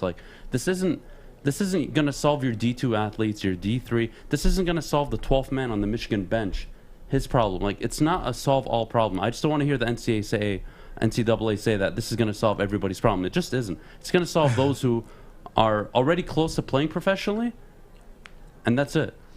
Well, to our defense, I don't think the 12th player on our team would even have that problem. Like the 12th person on my team probably didn't have that problem as far as making money. But like I said, like you said, it's going to be a lot of kinks to work out because, like you said, life isn't fair. And this won't be fair because it's about who can garnish the most earnings. That's just and the ones true. who garnish the most are the ones who have a brand and the ones who are actually supremely athletic, like you were in college. Yeah. That's the reality. You're not athletic anymore. You saying you were. But I just don't want to hear that this is a fair system. You can't give. It is fair. It's not universal. You deserve to get paid and compensated because let's not forget, every single college athlete is getting compensated. They're getting that free tuition. Yes. They're getting compensated, so I don't want to hear about fair. Derrick Walton gets that brand of that next tier to where he deserves to get paid. I don't care about the Eastern Michigan. You're not listening. I am. No, you're not. I'm telling you. That's the point. It's not about fair or not. And I don't want to hear the NCAA come out and say that this is a fair payment. It doesn't matter. It's irrelevant. Now, I do want to get Derrick's opinion on this. What's up? You've been in the locker rooms. Mm-hmm. How do you feel this is going to change those locker rooms now with guys getting these sponsorships? Because again, there's gonna be a guy like, hey, you've been a starter for so many years. You may get this compensation, but this guy's not gonna get that sponsorship. So he's gonna be looking at you like, how come he's getting this and I'm over here getting that? How do you think that's gonna change and affect the locker rooms with guys? These are kids, man. And these are 18 to 21 years old. These aren't like grown men. I think I was just talking to my brother about this yesterday. I think, honestly, it's going to be a little, but I think overall with everything is going to be like that. It's kind of like this. I mean, like he's like for both sides of the argument, it's like it don't solve everything, but like it compensates people who deserve it. It makes you feel like you're not getting exploited. I think their biggest problem would be that I think the problem with the NCAA was probably that they were taking, like, anything would be a benefit, like whatever that means. Somebody buy you a dinner, that could be an illegal benefit. I think this just allows people to just move freely. Now the earnings part, like I said, I'm on your side with that. I'm right there with you. Like, I want to see how this affect, because I know guys that are still in college. I would love to see how they act once it start get like rolling, because if it's not consistent or some person get higher than the next person, obviously the way they are, the age they are, the competition, the way basketball is set up, that it's just gonna be some friction. It's just how it is. So I'm gonna see how much you remember this. Like, you're up in the Ann Arbor area, so you're pretty much. I don't know if you may have heard like the Bill Crispin, Chevrolet, the dealerships out there. What you're gonna get one guy coming in and getting that sponsorship, and then now he's getting that, I don't know, 20, 30 grand, whatever, from that sponsorship. You think that's going to be a big deal now for coaches having to now deal with these student athletes coming in making these bucks? Like, hey, dude, I'm making 20 bands off this deal. You ain't about to talk to me any kind of way. How you think that dynamic is going to happen? They do change a lot. I think the pureness of the sport is kind of like everybody is just starting to want something out of it, and I get both sides. Like, me growing up personally, I didn't really think about it. I knew that my money would start to come once I got out of college. But like, I understand that some of these guys are getting exploited, so it's like I get everybody's angle on wanting to get paid, but I do think stuff like that is gonna be like a problem, because I mean, you got to think, most of us, I'll just speak for myself, I never seen double digit in my, like 5 digits in my account until I was 20 something. I couldn't imagine that at 18. Like, I couldn't imagine none of that. So. And that affects your relationship with your family, your friends. It affects your relationship even with your coaches, like Corey brought up. It's a whole new dynamic. We'll see how it works out. It's not a bad thing. College athletes should be able to make a monetary income, not just from a scholarship. Like, they should be able to do that. But I don't want to hear from the NCAA coming out and saying, well, this is the problem solved. Like, no, the problem isn't solved. You'll never solve the problem. Well, not even that. Life isn't fair. And there is a structure and a income earning disparity in the world, and that's the reality of every country. So if you think you're going to have a universal income, your closest chance to it is a scholarship, where you give it to every athlete regardless of their status. That's probably the closest you could get to it. But I don't want to hear that Zion Williamson should be making 10 mil and so should the guy at D2. Right. It's not going to happen. So I don't want to hear that everybody's this is a level playing field now. No, it's not. There's There's always the top tier guys like Derrick who are coming out of high school. They were scouted. They're going to get the benefit. It's not Joique Bell. It's not going to be any of these guys. So I don't want to hear that. Oh, we fixed the problem for everyone. Shut the hell up. That's all. Now, playing in the NBA, you know, I believe they have don't they have like a rookie symposium where they go over like financial literacy and stuff like that? Do you think they now, with this whole thing coming in with the endorsements, this should be now a mandatory thing with the athletes coming in? With mandatory financial literacy, or like how to manage this money, this influx of money that they can be potentially making? Yeah, definitely. Well, obviously, when you give out a lump sum of money of people who already or who haven't ever been accustomed to it, I think financial literacy is important. Obviously, me in my rookie year, I took it serious because, I mean, like, what you get is what you get. It's not, you don't get more of what you don't deserve. So I understand. I feel like it should be obviously implemented because, man, that stuff can get crazy too. Like, just somebody like I said, having $20,000 you never had before in your life, and you obviously like, and then it can even get deeper than this. Maybe that is the NBA for some guys now. Like, maybe paying them at this, it stagnates. Like, it's their growth. Yeah, it's kind of like the end all be all for them. Like, this is their pinnacle. But now you're a target. You're walking around with 40 G's in your pocket. It's crazy. In college. It's crazy to think about. At night, going to a party, going to your frat house, like, I don't know. We'll see That's how a it good plays point. out. That is a good point. I mean, you do turn into a target. Think about, bro. It's a lot to think about. And I'm also too worried about, you know, certain guys that maybe you might feel me in this one, but again, you're getting this influx of money. I'm worried about guys getting this influx of money and still being home in the crib. Because then you got people inside of your pocket trying to make money hand over fist. And I mean, you know it. Yeah. I mean, before I started getting into sports, I did event photography. So I'm shooting at all the clubs like the Exodus, the Annex, and you see all these college athletes come in there, can't really be on camera, but they be in there and they be making money with these promoters. Now I'm worried, seeing kind of secure, like how these promoters going to start getting in their pocket. Oh, you know what? Derrick Walton, Michigan, you star player in Michigan right now. You know what? I know you got class stuff tonight. We gonna pay you five bands to come do a walkthrough. And Derrick gonna say, "Hell yeah, I'll be there for the walkthrough." I would have been there before the party started. Been in there. So overall, though, Derrick, first off, thanks again for joining us. Of course. One of the best to walk through the Michigan basketball program, Derrick Walton, joining us on the Morning Woodward Show. Overall opinion, do you like this or do you not?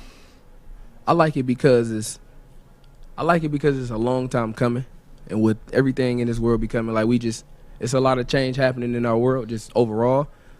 Obviously, this is a topic that's been a discussion for umpteen years that I can't. I'm just excited to see it. Like, I know it's a lot of people who are happy that it's finally happened, but again, I'm just interested. I'm a person that like to see it all the way through. I'm just interested to see how they really just construct it all, because it's a lot of nuances that they probably didn't. I was sure that they accounted for, but it's a lot that they probably just haven't expected. Yeah, the universities have to support these student athletes somehow. Financial literacy classes, trust accounts. I don't know what it's going to be, but they got to be protected. Yeah. Because if you don't protect these kids, their work ethic's going to go to shit. If they have 40 G's sitting in their bank account, they're not going to have the same hunger and drive. Like, it's not going to apply to everybody. And again, like, that's the thing. We shouldn't take everybody and put them in one vacuum. Everybody has a different life, different scenario, different opportunity, whatever it may be. But at the end of the day, I want to know, Derrick, who do you think in their prime would have bagged the most cash in college during their peak years? Football and basketball? Football, basketball, doesn't matter the sport. Like, I had this conversation. I think a dude that would have probably helped. I do like Jimmer Fredette would have been ridiculous. Johnny Manziel. Johnny definitely. Johnny Manziel would have been ridiculous. When I was in Michigan, like dudes like Jabril would have made a lot. Jabril Peppers. Yeah, like the dudes that were getting pushed, like real pushed. But I saw somebody like J.J. Redick would have been real big. It's a lot of people that would have been good. But I was thinking Tim Tebow because that church money. Yeah, that type of stuff. But I think overall in this era, just due to how everything just played out, I think you gotta just, the way money is right now, I think you gotta give it to Zion though. Zion would have been. Oh man, Zion would have. Yeah, that brand Duke plus him would have been ridiculous. So now, how do you protect high school basketball players? Yeah, right. Yeah, just it's a trickle. It's gonna be a trickle down effect. But like, I like it. It changes basketball. Like we needed some change, but like no, I like it. I think it's a good start. They really got to help out the students, though. They really have to protect them because that's a lot of money that will be coming in. It's not even a question. But who's that? For example, like Zion, I could offer Zion a $5 million shoe deal or a $5 million apparel deal while he's 17 years old, and the day he commits or signs to Duke, that can be fulfilled. Yeah. And then I automatically have him like, you can start targeting these players now as a sophomore, junior in high school. Like, how are we protecting the high school kids now? Yeah. So, like, there's a lot of bleed over effect, and I don't think they have a full-out plan for it. So that's why I don't like it. Life is business, man. Teach them young. Yeah, they got to teach them young. They got to protect them. Hey, maybe now they'll actually teach you what really matters in life. Yeah. Matt Brody just brought up a good name, and I didn't think about it. Denard Robinson with an 8. Oh yeah. During that time, he would have ate big time. He was like. I went to Eastern. He would have been shoeless after that. I went to Eastern, but I was still up in that area. In Washington and all county, Denard Robinson was like almost like a godlike figure when he was at his height. He ran the show. He ran Ann Arbor. Is being the godlike figure at college better than anything you've ever done in the NBA? I feel like Ann Arbor is just being a Michigan Wolverine, being the main Michigan Wolverine on campus has got to be the best feeling. Yeah, I mean, I guess you would say for me, I've always been in the shadows type of guy, so I didn't really embrace it. But like I seen a dude like Denard, like it's crazy how he used to come in the room and the whole room would shift his way. So like Denard, yeah, that's a hell of a name. Denard, another guy who was like there at Michigan when he walked in, the room shifted. People don't give him his credit. Manny Harris. Oh yeah, Manny would have. Man, at least in college in this area locally, Manny would have cleaned. Yeah, he would have cleaned up. This is another question I'm gonna ask for y'all. Like I think this is probably another conversation starter where everybody being able to, where everything just being so free reign, kind of like in the European market for our, like youth before you become a pro. It's a whole nother nuance they didn't think about. Dudes can like after a while you can go straight pro at the high school. So like how do you determine if you want to try to make money in college opposed to how you're gonna make money professionally? It just a nut like it's a lot of stuff to think about, bro. Like I don't even know how it's like what is the most popular thing to do now? If you can make money at a big school, would you go there for 2 years and you know what I mean? Or would you just try to jump in the pro rank? It depends because you're gonna have the prospects like a Zion, a LeBron, these kids coming out of high school that can play in the league probably year one. Amani Bates. But if you're like Amani Bates, you shouldn't actually go to the pros. You should use because you're the #1 recruit in the state. In the state. In the freaking nation. So I mean, what you're doing is you can get so much clout in college by going there. So it makes sense for me to be there for 2 years, get my 10 mil, and then transition to the NBA because I'm still going to be playing ball. I'm still going to be growing as a player. But if I go straight out of high school now, like I might be losing money, like Derrick's saying. I might actually be forfeiting, especially if I'm like a 4.5-star recruit and I'm just not good enough to play in the league right away. Like you're dumb if you just go straight to the NBA because it's very difficult to make. It's not easy. It's gonna be I think it's gonna be one of those situation by situation basis. Like you're gonna have to. It's not going to be so black and white. You're going to have to look at it and be like, all right, let me honestly examine my position. Am I going to go ahead and be the #1 pick in this draft, or am I going to be a top 15, late second round pick? Because if I'm a late second round pick, but I'm like being talked about as one of these top recruits, and I can go to the school for a year or two and make this bag, it'd be. Why would I go be a second round draft pick and make pennies? Let me go ahead and go to Duke or go to U of M and go get this bag real quick, get better, and then parlay that to a bigger bag in the draft. It's gonna be one of those things. I think it's gonna be you gotta be honest with yourself about your situation, and then look at it and just you have the right people around you. Be like, all right, look, this will be the smarter decision for you to make. But there are going to be players, and we'll see it. And it probably would have been Zion, and definitely would have been LeBron if they were in college. If LeBron was in college. That Nike deal alone, though, LeBron where he'll got was leverage good. his name to make sure his teammates secure a bag too. Like, hey, you want to pay me $5 million? Cool. You got to pay each of these guys 100 cheese. It's going to be those guys that you can form that super team with in college. Thing is, like you said, it's going to be a trickle down effect, the slippery slope. Like Gerald just put it in here. See, Gerald, imagine if money the Fab Five would have made. I wouldn't even want them to hear that right now. That would have been the Fab Jalen, Chris Webber don't even want to hear that right now. You see what he said? Hey, we're that special key for our banners, since everybody can make money now. Imagine what we already know they got what they got, whatever. But imagine how much more they could have. They were fortunate though. That was the Fab Five for a reason. Yeah. Not every. You can be a starting. Jimmer Fredette is a perfect example. You brought him up earlier. Baller in college. Out of the league in what, 2 years? Like, this is a reality of the NBA. Your lifespan in the NBA is, if you're lucky, 3.5, 4 years. It's a tough league, man. So if you're betting I like the opportunity now for college kids. It makes sense. Like, you can actually make a really good living in college, transition to the NBA if you're good enough. If you didn't make it, cool. You still have this amazing amount of money that you can just fall back on. You got your education. You can go finish it and then just start your life. I mean, it's not a bad deal. Now, Derek, we have a question right now in the chat. It says, there a guy that, you know, we would consider maybe a bench room or a player that didn't get much money. Do you think, is there a guy that you played with at Michigan that you think would have made serious bank who necessarily didn't get as much playing time? No,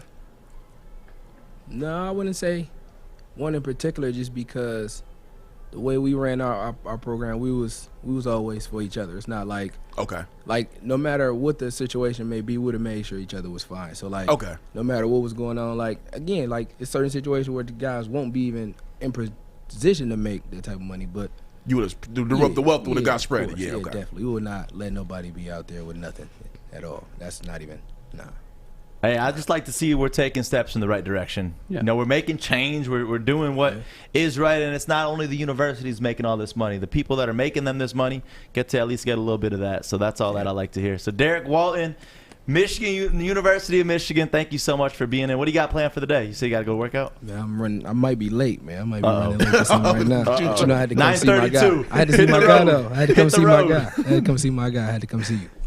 Thank you for coming in. Coming up, we're going to talk. We're going to actually do... And we got breaking news. Oh, we got breaking. Let's do that. We're coming right back. Breaking news with Corey and Joey's News. Hi, I'm David Hall from Hall Financial. And at Hall Financial, we treat our clients like family.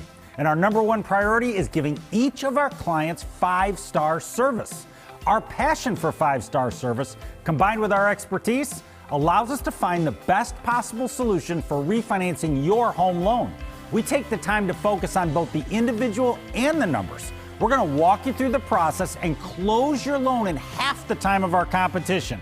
Go to davidhallmortgage.com today. So what's up? My name is Sean Baligian. Glad to be a part of Baligian and Bell every day at 11. I'm the guy that gets pissed off at all the stupid sports fans out there. What up, though? I'm Drake Bell here on the Baligian and Bell show here at Woodward Sports Network. Tap into the energetic Sean and the calm, smooth Drake Bell. Good morning, everyone. Extra, extra, read all about it. Let's get into Joey's News. Let's go. All right, we're starting this off with some breaking news. What do we got? USA, Sha'Carri Richardson can't run the Olympic 100-meter race after testing positive for marijuana because she has received a month ban. Ho, ho, ho. Wow. Hey, the rules are the rules, but damn, that sucks.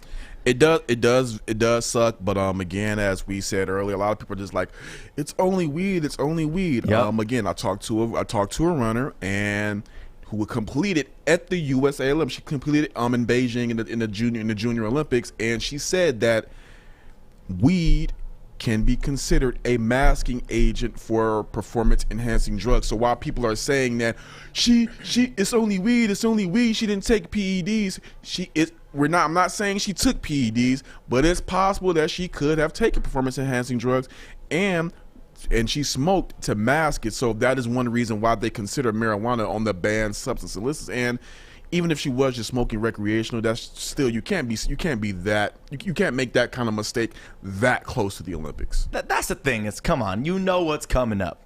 You know the games are almost around the corner, and you do that. That's an adult decision, just like we're talking about all these decisions that you do for your career when it comes to compensation and NCAA. You got to make the right decisions. Marijuana can be used to mask certain things that you're putting in your body. If you're telling me that do we hear? 2 days before the most important day of your life, that what's wrong? Is the mic not on? Yeah, I think his mic got unplugged or something. Uh-oh. Don't be unplugging that mic. Oh, there you go. There we go. God damn it, Fish. Why you unplug his mic, Fish? Can you get your shit together? Anytime the mic is off, Fish, run up here. I was trying to make a point. I was trying not to block the camera, ding ding. If the mic ain't working, block the camera. This guy just insult me and call me ding ding. Yes. Do you know that is a flaggable offense on YouTube and Facebook? You're gonna get us kicked off the air. For that? Yes. Well, Apologize to Facebook. Apologize that to happens. Facebook. Facebook, very sorry that I may Thank have you. offended some of the viewers. You called me worse Anyways, things, what the hell Adam. was I saying?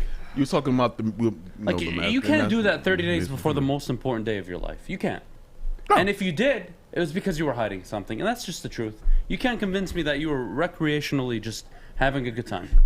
You can't. You can't justify it before the biggest day of your whole life that you've worked so hard for, and that's what you do. And either you're actually that dumb, or you were hiding something. And again, like I said, I'm gonna reveal the person I talked to in the story that's gonna come out about an hour or two. But again, she's competed at a high level. She said they consider marijuana a performance-enhancing drug because of that reason. Regardless of what people want to feel about it or not, that's what it is. And you cannot, again, if you want to bring up, like, I know people like to say, well, what about Michael Phelps? Michael Phelps got caught with the bong picture, and that was not around the competition. And also, too, a lot of people don't remember, Michael Phelps lost a ton of endorsements because of that marijuana incident. And the reason it's getting more coverage now is because back when that happened, Michael Phelps, I believe that was 08, 09, social media wasn't that was as after the Olympics. Yeah, that was after the Olympics. After he secured that was 6, 7 after the gold Olympics. medals. After the Olympics, so not close to competition, and social media wasn't as prevalent as it is now, so there's going to be more coverage. So I just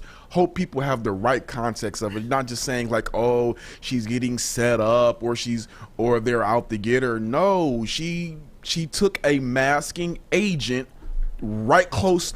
She took a masking agent a month before, like you said, the biggest meet of her life. Not bright. Yeah, it's crazy breaking news right there. We start the news talking about Phil Mickelson. Another crazy story here, local in Detroit, saying that he no longer wants to return to Detroit. He's currently in the Rocket Mortgage Classic, and he said, I don't see me coming back to Rocket Mortgage Classic. All thanks to one dumbass reporter. That's fine. Goodbye, Phil. You're like 56 anyways. Like, we've seen you past your prime. You won the major. You can do whatever you want. Nobody cares. It's fine. I'm mixed on this. I understand Phil's sentiment. The whole thing that happened, bad on that reporter's part. Could have done a better job. Not a story that needed to be ran at this time where the Rocket Mortgage Classic is garnering so much positive press. At the same time, Phil should also just hold that reporter's feet to the fire. Do not punish the city of Detroit. Do not punish all of your golf supporters here, from, like Adam said, from such a growing golf community that Michigan is growing. Don't punish everybody else publicly for one asshole. Phil is not that enlightened. That is, he didn't make that decision to punish the city of Detroit. He made that decision because he's a selfish individual who made a stupid story that should have been ripped on, more about him, and then he just pulls out of a tournament. To be honest, again, I totally believe this. He was looking for a reason prior to the tournament not to play here. So you can't convince me that it was just the reporter's fault. He was looking for Joey streaking in the street, me saying something, just offend him, something to offend him. Anything. A Coney being closed would have convinced Phil to leave. So if American was closed and I came to Detroit, I would definitely. Yeah, I would definitely leave. I would walk over to McDonald's or something. But this is the thing about it is, when you read the headline of him saying the quote, "I don't see me coming back to Rocket Mortgage Classic," it's shitty because it looks like it's something bad that the Classic themselves and the tournament did. Well, that's the unfortunate part, and that's where the reporter should be held liable because of his shitty timing and reporting. And honestly, like, where's the PGA in this? Where are they stepping in and being like, hey, Phil, like, we're going to address this with the reporter. He's no longer going to be allowed to attend the event. Yeah. 1, 2, 3. Where's the PGA on this? The PGA are so strict on social media. I don't think they're strict about anything else. Nothing. Like, they don't. They protect their product. They protect their product, when are you but they're not stand gonna. up for your golfers? That's your actual product. Like, actually protect Phil, make him feel comfortable, and then you won't miss out. And then you're investing so much money in the city of Detroit hosting this event. You're losing it now because Phil's not going to be here. You don't know what the trickle-down effect of that is going to be. Maybe next year Jason Day and Matthew Wolff and probably Spieth and Woods, maybe they don't show up. Like, you don't know. So if you're the PGA, you should have stepped in, and I hope they do after the event and find a solution, because you don't want any golfer, not just Phil, any golfer saying that. It's just not cool. Yeah. USA Olympic basketball has some additions to the squad. We got Pistons own Sadiq Bey and Isaiah Stewart, guys. It's I love it. They're on the USA select team that's going to help prepare, compete against the national team and get them ready for the Olympics, and I like it. It's going to be more run for them, more experience, playing against some of the best competition the NBA has to offer on a daily basis, and hopefully, you know, from that little time they'll be practicing against all those superstars. They'll be able to, you know, get some advice, get some, you know, tips and tricks to add to their game that will add for that'll help out next year. And you know, so it's a really good look. Also, another feather in the cap to Troy Weaver that he drafted players that were good enough to be selected to this team, because it's not like they're selecting scrubs. Yeah, the Bucks ahead 3-2 in the conference finals. 123 the Bucks, Hawks 112 the outcome yesterday. And the Bucks squad, they just played great across the board, lights out, just everything you could have imagined and asked out of every one of them players, they did. Yeah, it was a great team effort. Honestly, 4 of the 5 starters absolutely went off. It was amazing to see. PJ Tucker contributed. Honestly, that is a key. Even when Giannis comes back in the lineup, if PJ Tucker can hit 2 threes a game, that is huge for the Milwaukee Bucks. Yeah, the whole game, just watching it, seeing Brook Lopez leading the team, playoff career high, 33 points. Playoff Pete. Portis, 22. Drew Holiday with 25, Middleton with 26. Just across the board, a great team effort. And we talk about MLB All-Star starters. The most fan votes went to Vladimir Guerrero, who is only 22 years old, which makes him the youngest player to lead votes in history. I can't believe that. I really want to go and look back, because I would have imagined maybe A-Rod or Ken Griffey Jr. would have done that. But leading the votes, though, that's crazy. Because they were still such stars. But honestly, that's just a tribute to Vlad Guerrero Jr.'s season. He's unbelievable. He's in the Triple Crown race.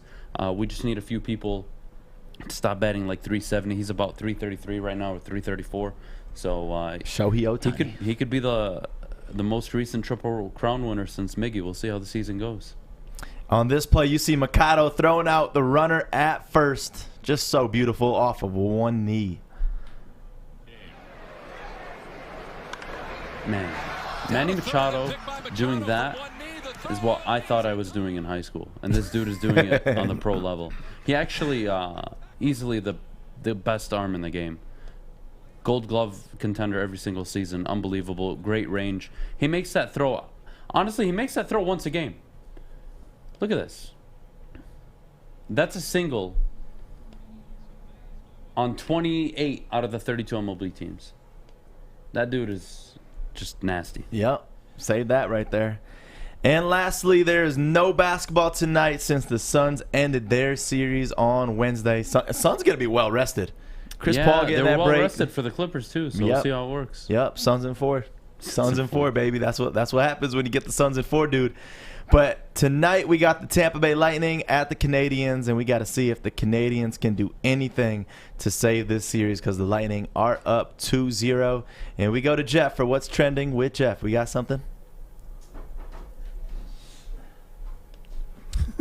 Jeff, give us the first story. I love the first story so much, so we got to do the first one.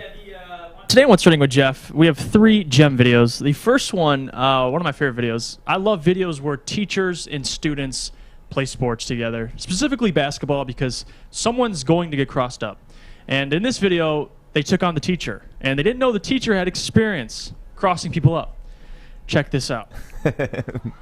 He wanted the smoke, and he ended up doing the splits because of it. So you know what? In front of all your buddies too. Hey, that's wrong. That's wrong. He was trash talking though. He was trash talking though, so the kid did deserve it. He was gave trash him what he talking. deserved. But the kid must transfer schools after that. If you got to report to class to a teacher who crossed you up, that's tough. The second video. The Lions need to take notes, because Oklahoma State is ahead of the game. Well, this is years ago, but they're still ahead of the game by using white or yellow lines on their board behind their field goal post to distract the kicker. I thought it was the greatest thing. And Adam, what do you think? If the Lions try this out, we could clear over 7 wins. Honestly, what they should do is they should have fans show up in yellow attire all the way down for those rows. Right. And you do it every other row, and you make it the most confusing shit. That could work, because I don't think you can do it on an electronic board. That's probably cheating, and it's probably illegal. Like Having said that- construction gear and stuff But like the that. wardrobe. Everybody shows up in construction gear, and you just have like those airport flags, and you just. I love it. It'll work. It might work. Arrows, like a whole bunch of arrows. We should just do that. We spinning should them. just provide every other row on that side of Ford Field with clothing for No, this I upcoming agree. season. I think it'd be great. The third video, I'm introducing something to Woodward Sports here. It's popular in Europe. It's pretty popular in the U.S. Fish knows about it. World Chase Tag or World Tag Chase. One of the two. Tag? It's very interesting and My very knees could not hold competitive. up. Very competitive. Two guys go at it. One is the guy who tags. The other is the man who runs. It's a parkour setup, so everything is hard to go around. And this is amazing. It's crazy. Obviously, you got to be really agile, but I mean, it's kind of entertaining to watch. Corey knows why. You know why this was made? It's because white people like this weren't athletic enough to play in the pros. And they had to come up with some shit like this. And that's why shit like this exists. I don't know who would watch it. It's Tell just a me I'm giant wrong. playground. Tell me I'm wrong. I abstain.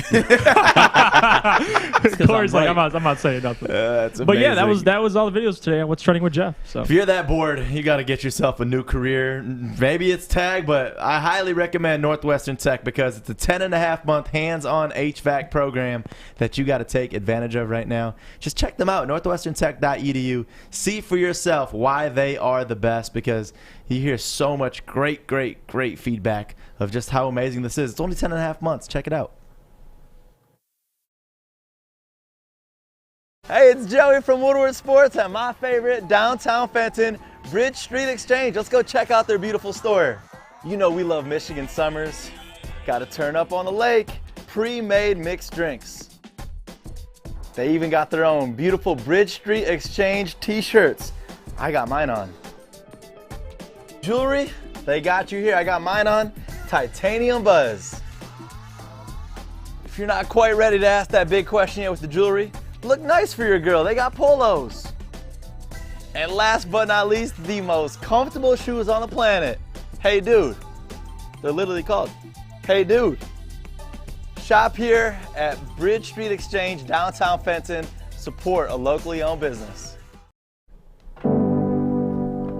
Would you rather time? My favorite. It's the Morning Woodward Show. My name is Joey. Stick is out, so I am holding it down. He is enjoying a nice little 4th of July getaway. Trying to work. Shout out to them cleaning the windows. And it's Fish. Fish Windows. We got my boys Corey and Adam up here. So here we go. Quick question before we get into Fish Facts. Would you rather, whose career would you take? Kobe, LeBron, or Tim Duncan? Damn. Corey, you want me to go or you? Okay. If we're gonna go, we're going career, right? We're going career. This is strictly during their time playing basketball. If we're going strictly during their time playing basketball, I have to go Kobe. Gotta go Kobe. I mean, people don't want to hear it, but look, when you're talking about Kobe Bryant, you're not just talking about the 5 championships in 7 tries. You're not talking about the multiple time time all-star teams and first team all-NBAs. You're talking about a guy who, if you just watch his game, watch his footwork, arguably in the GOAT conversation of the best and most skilled basketball players that we've ever seen. Kobe Bryant was never the most athletically gifted. He wasn't athletically gifted like LeBron. He wasn't born with the intangibles that Michael Jordan had. Kobe Bryant had to work his way into that conversation, and he showcased that by the hard work you can retire with everything that he did. I would definitely want to have Kobe Bryant's career because Kobe Bryant has the respect of his peers. Not saying that LeBron James doesn't have the respect of his peers. Not saying that it was more to overcome. Not saying Tim Duncan doesn't have the respect, but if we had to go in order, Kobe Bryant has more respect from his peers, from what I'm watching, than the other two. I would say Tim Duncan would be a very close second, and then LeBron would be under that. Wow, Corey Damn. hit it on the nail. I have the same exact order. Tim Duncan before LeBron, guys? Hell yes. So first off, let me start by agreeing with Corey on Kobe Bryant, 100%. When you are considered the best thing and the closest thing to Michael Jordan, that is the GOAT. Let's not like throw Kobe under the bus because he was an MJ. 5-2 in the finals, an MVP, all first team NBA. God knows how many All-Stars, almost 20 probably. We don't need to talk about Kobe. Corey already took care of Kobe, so I'm gonna take care of Tim Duncan. I'm gonna tell you why Tim Duncan over LeBron. Tim Duncan showed up from Wake Forest, delivers an NBA championship his second year with David Robinson, and he had a more consistent career. I believe he was 5-2 also in the finals, right? No, or 5-1. 5-1. Yeah, his only loss was to the Miami Heat because Ray Allen's a jackass and Chris Bosh is a jackass for getting that rebound. Outside of that, an amazing career. And you know what? Tim Duncan actually goes down as the best power forward of all time. Kobe's the best two guard of all time, but Tim Duncan goes down as one of the best leaders, one of the best big men leaders, the best power forward, had one of the best post games, and so tremendously underrated as a defender. One of the best block defenders in the league, in league history, and at the rim. Unbelievable, and honestly, he was a layup away from winning and going 6-0. So it's super unfortunate, but Tim Duncan definitely over LeBron James, and that's not a knock at LeBron. That's just the reality that Kobe and Tim Duncan's career were more accomplished and garnered and respected than LeBron's, and that's just the reality. And then too, a thing about Kobe and Tim Duncan, it was either really them getting to that finals. Both of their teams were going neck and neck, trading blows. LeBron, I'm not going to knock his road. It's just that he's not going to be held in that reverence just yet because there's always been something with LeBron, no matter what it is. I feel like that is true, but I feel like Kobe and Tim Duncan, with their careers being done now, you look at this as, well, LeBron's still playing. I feel like that it doesn't really relate the same until LeBron is out.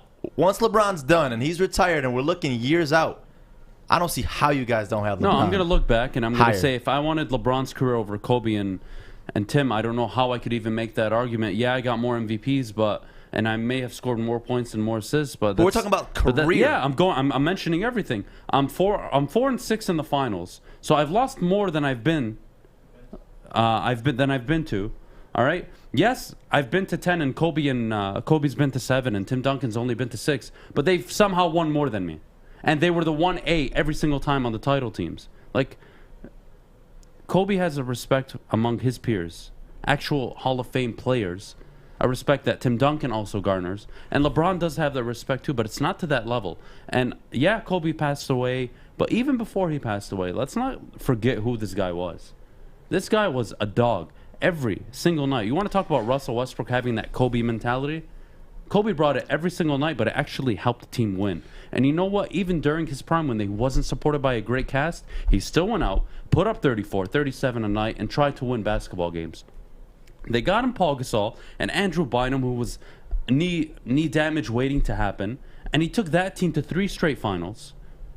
Celtics lost, beat the Magic, and then beat the Celtics in 7. We talk about LeBron getting to all these finals. Kobe got to 7. Tim Duncan got to 6. That's a lot. It gets sniffed over because of the double digit, but it's like 6 finals is nothing to snooze at. 7 finals is nothing to snooze at. But when you're comparing them, I mean, it's not comparing. It's apples to oranges. Considered one guy lost more finals than the other dude went to. We got a little table smack, baby. Yes, got a little table smack. But here's the thing about Kobe and okay, let me just go on Kobe for a second. Allen Iverson, Kevin Garnett, Tim Duncan, Steven Jackson, Kenyon Martin, Tony Allen.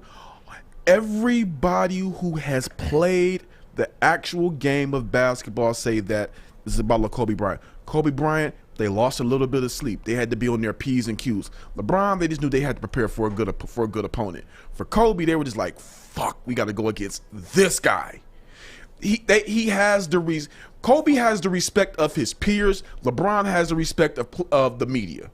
some media. I don't know. Like they're all great careers. They're all great careers, Like, but when if you're really you gonna gotta try pick. and sit here You and gotta tell pick me, one. Yeah, it's obviously You guys Kobe. both went Kobe. It's obviously Kobe.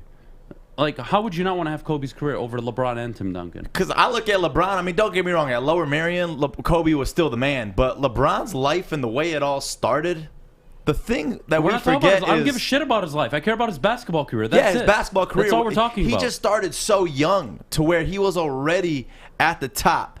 So you look at Kobe. Yes, he was still one of the best basketball players, but you're saying that he still had to work. He had to achieve. LeBron was already there, so no matter what he It took did, him 8 years to get it to a goddamn final. but still. Huh? In 2006, he took Boobie Gibson. Without that loss, let's say they don't make the finals. You go compare that Cleveland Cavaliers team to the first team that Kobe took to the finals. Right. Post Shaq. Okay. Outside of Paul Gasol, both teams are shit. I'll take Paul Gasol over Ilgauskas. I'll take Paul Gasol over Ilgauskas. Obviously, you're gonna take him over. I said Anderson, Varejao, Varejao, Boobie okay, Gibson. first of all, Ilgauskas was a bucket back in the day, so don't Back in the undersell day. him just Yeah, because but he's trying not to stroke Paul. LeBron. Paul Gasol was a very good power forward. He was sure as hell, not AD. Sure as hell wasn't Kyrie. He sure as hell wasn't. I guess you could him and Kevin Love. Probably the same. And in the finals, they both were out. Kevin Love and Kyrie. Sure as hell wasn't KD. So I'm they not were KD. out. Dwayne. That's Wade. another finals loss. That's two. Okay, so look. What the hell are we doing here? Let's go for this real quick. We're gonna go off of the 09 roster that Kobe, wanted to beat the Orlando Magic with. So we got Kobe Bryant. You have Vujicic. Paul Gasol. That's your three. Sasa And who's on the Vujicic. Orlando Magic? Sasa Vujicic. Yeah. Luke Dwight Walton. Howard. Josh Powell. Jordan on the Farmar. Orlando Keep going. Magic? Listen, pay Shannon attention. Brown. Shannon Mbinga. Brown. Adam Morrison was on that squad. Who's on the Orlando Magic? Dwight Howard, Jamal Tinsley, Hito Turkoglu. And who are the Rashard- opponents Rashard LeBron Lewis. has Lewis. versed? Look at every opponent LeBron's versed in the finals. All right, it's a super team, pretty much. Kobe faced super teams. No, What the I fuck? agree. So We're did not Jordan. comparing super teams, but look at the losses LeBron's had. Number one, without Kyrie or Kevin Love, that's a loss. He took to a Golden State team that wasn't in their peak. I understand, but he still took LeBron 2 games was the off best him. player in that series on the court. If you're telling me he's that guy and he's so much better than Tim Duncan and Kobe Bryant, yes. he's no. He lost to Steph Curry and Klay Thompson. Why didn't he lock one of them up?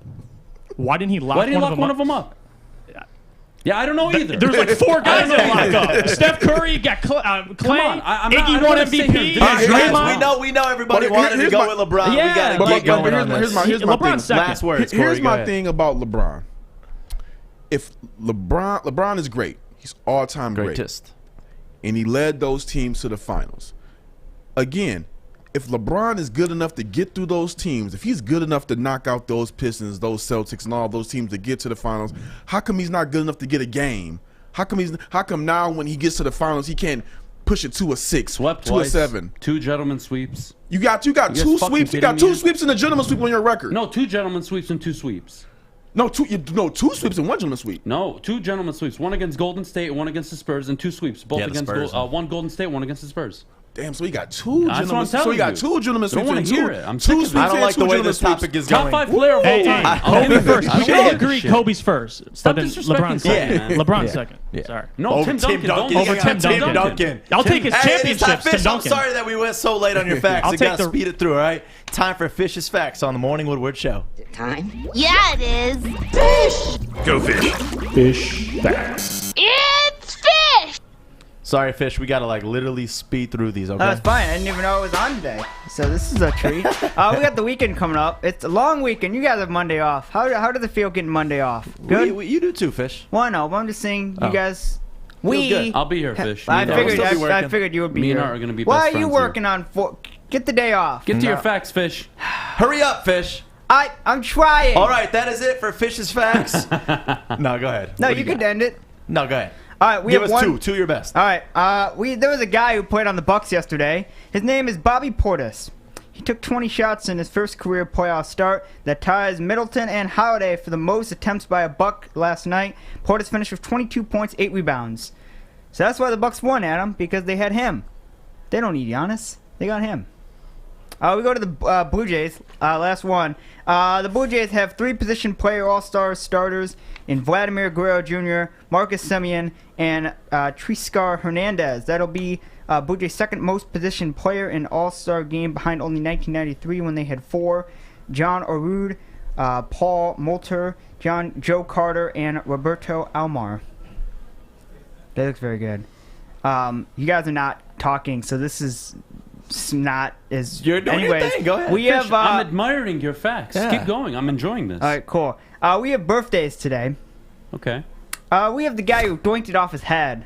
You guys know who that is? Baseball? Doinked off his head. Why do I know this? Yeah, that player that hit off his head and went over the... Yes, sir. God, I don't know his name. But when you show it, 1964, I'll know. Jose Canseco. Yeah. Happy birthday to him.